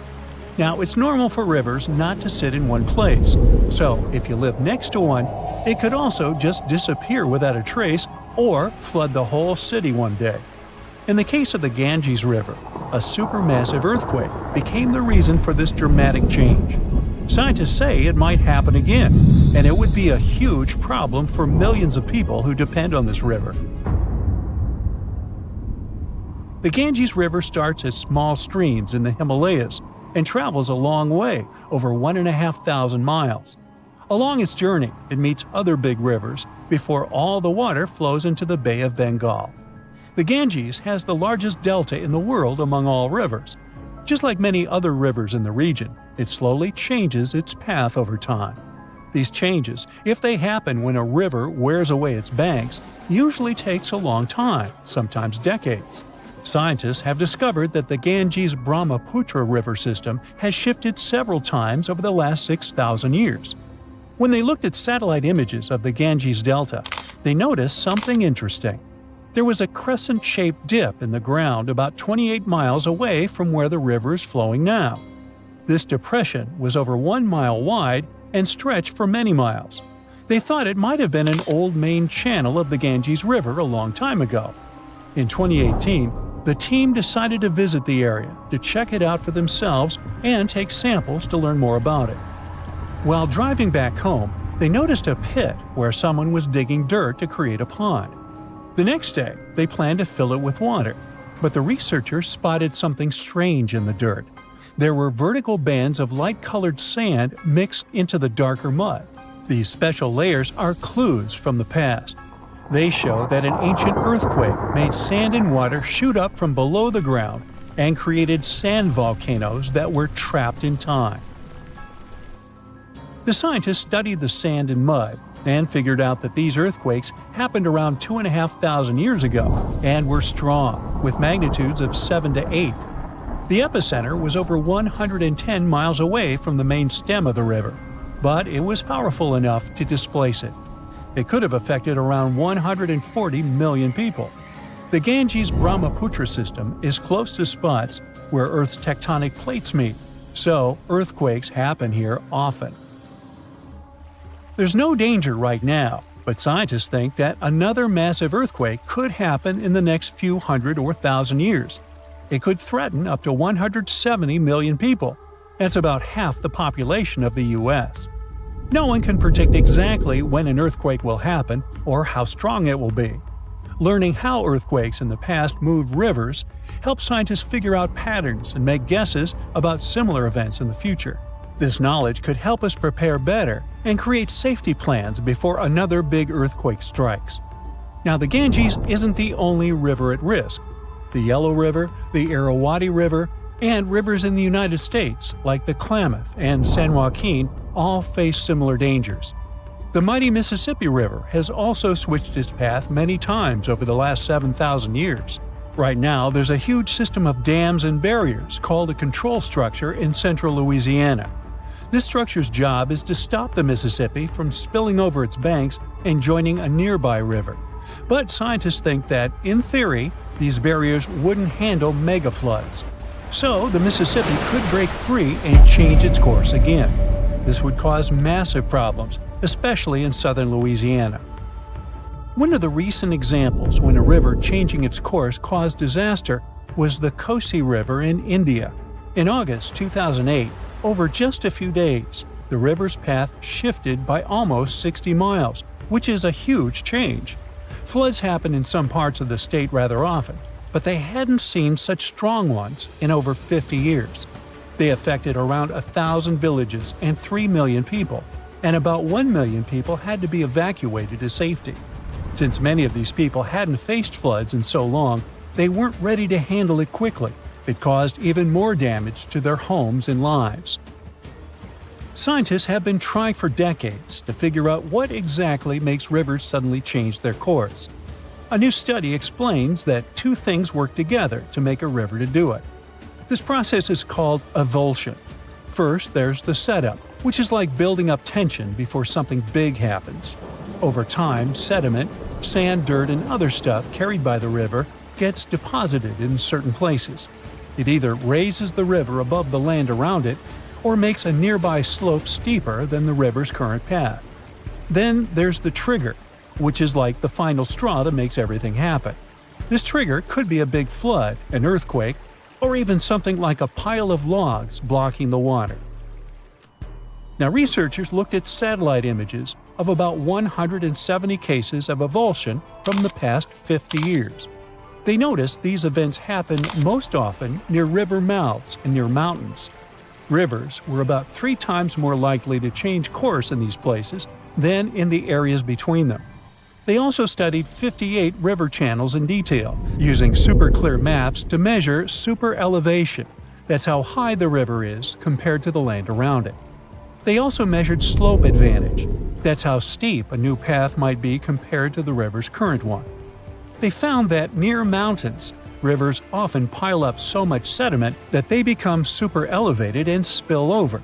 But near river mouths, like in deltas, rivers need a steep slope advantage to break through the mud and form a new path. These two factors work together like a seesaw.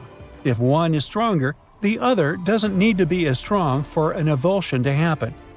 To figure out where a river might go if it changes course, the researchers created a smart computer algorithm. This tool uses maps to measure the terrain steepness and the river's flow to predict where the river might move. They tested it on 10 past avulsions, and it correctly guessed the path every single time. Scientists hope they could use these findings to protect people living near rivers from sudden floods. Rivers changing course played a big role in creating one of the first organized administration systems in the world. Scientists found clues for this in the territory of ancient Mesopotamia. This name means the land between two rivers, and it was between the rivers Tigris and the Euphrates. People living there relied on these rivers for water, food, and transportation. Scientists wanted to figure out how these sudden changes in these rivers affected ancient people. To do this, they used two kinds of maps. The archaeological maps show how ancient cities grew over time, including what types of buildings people built.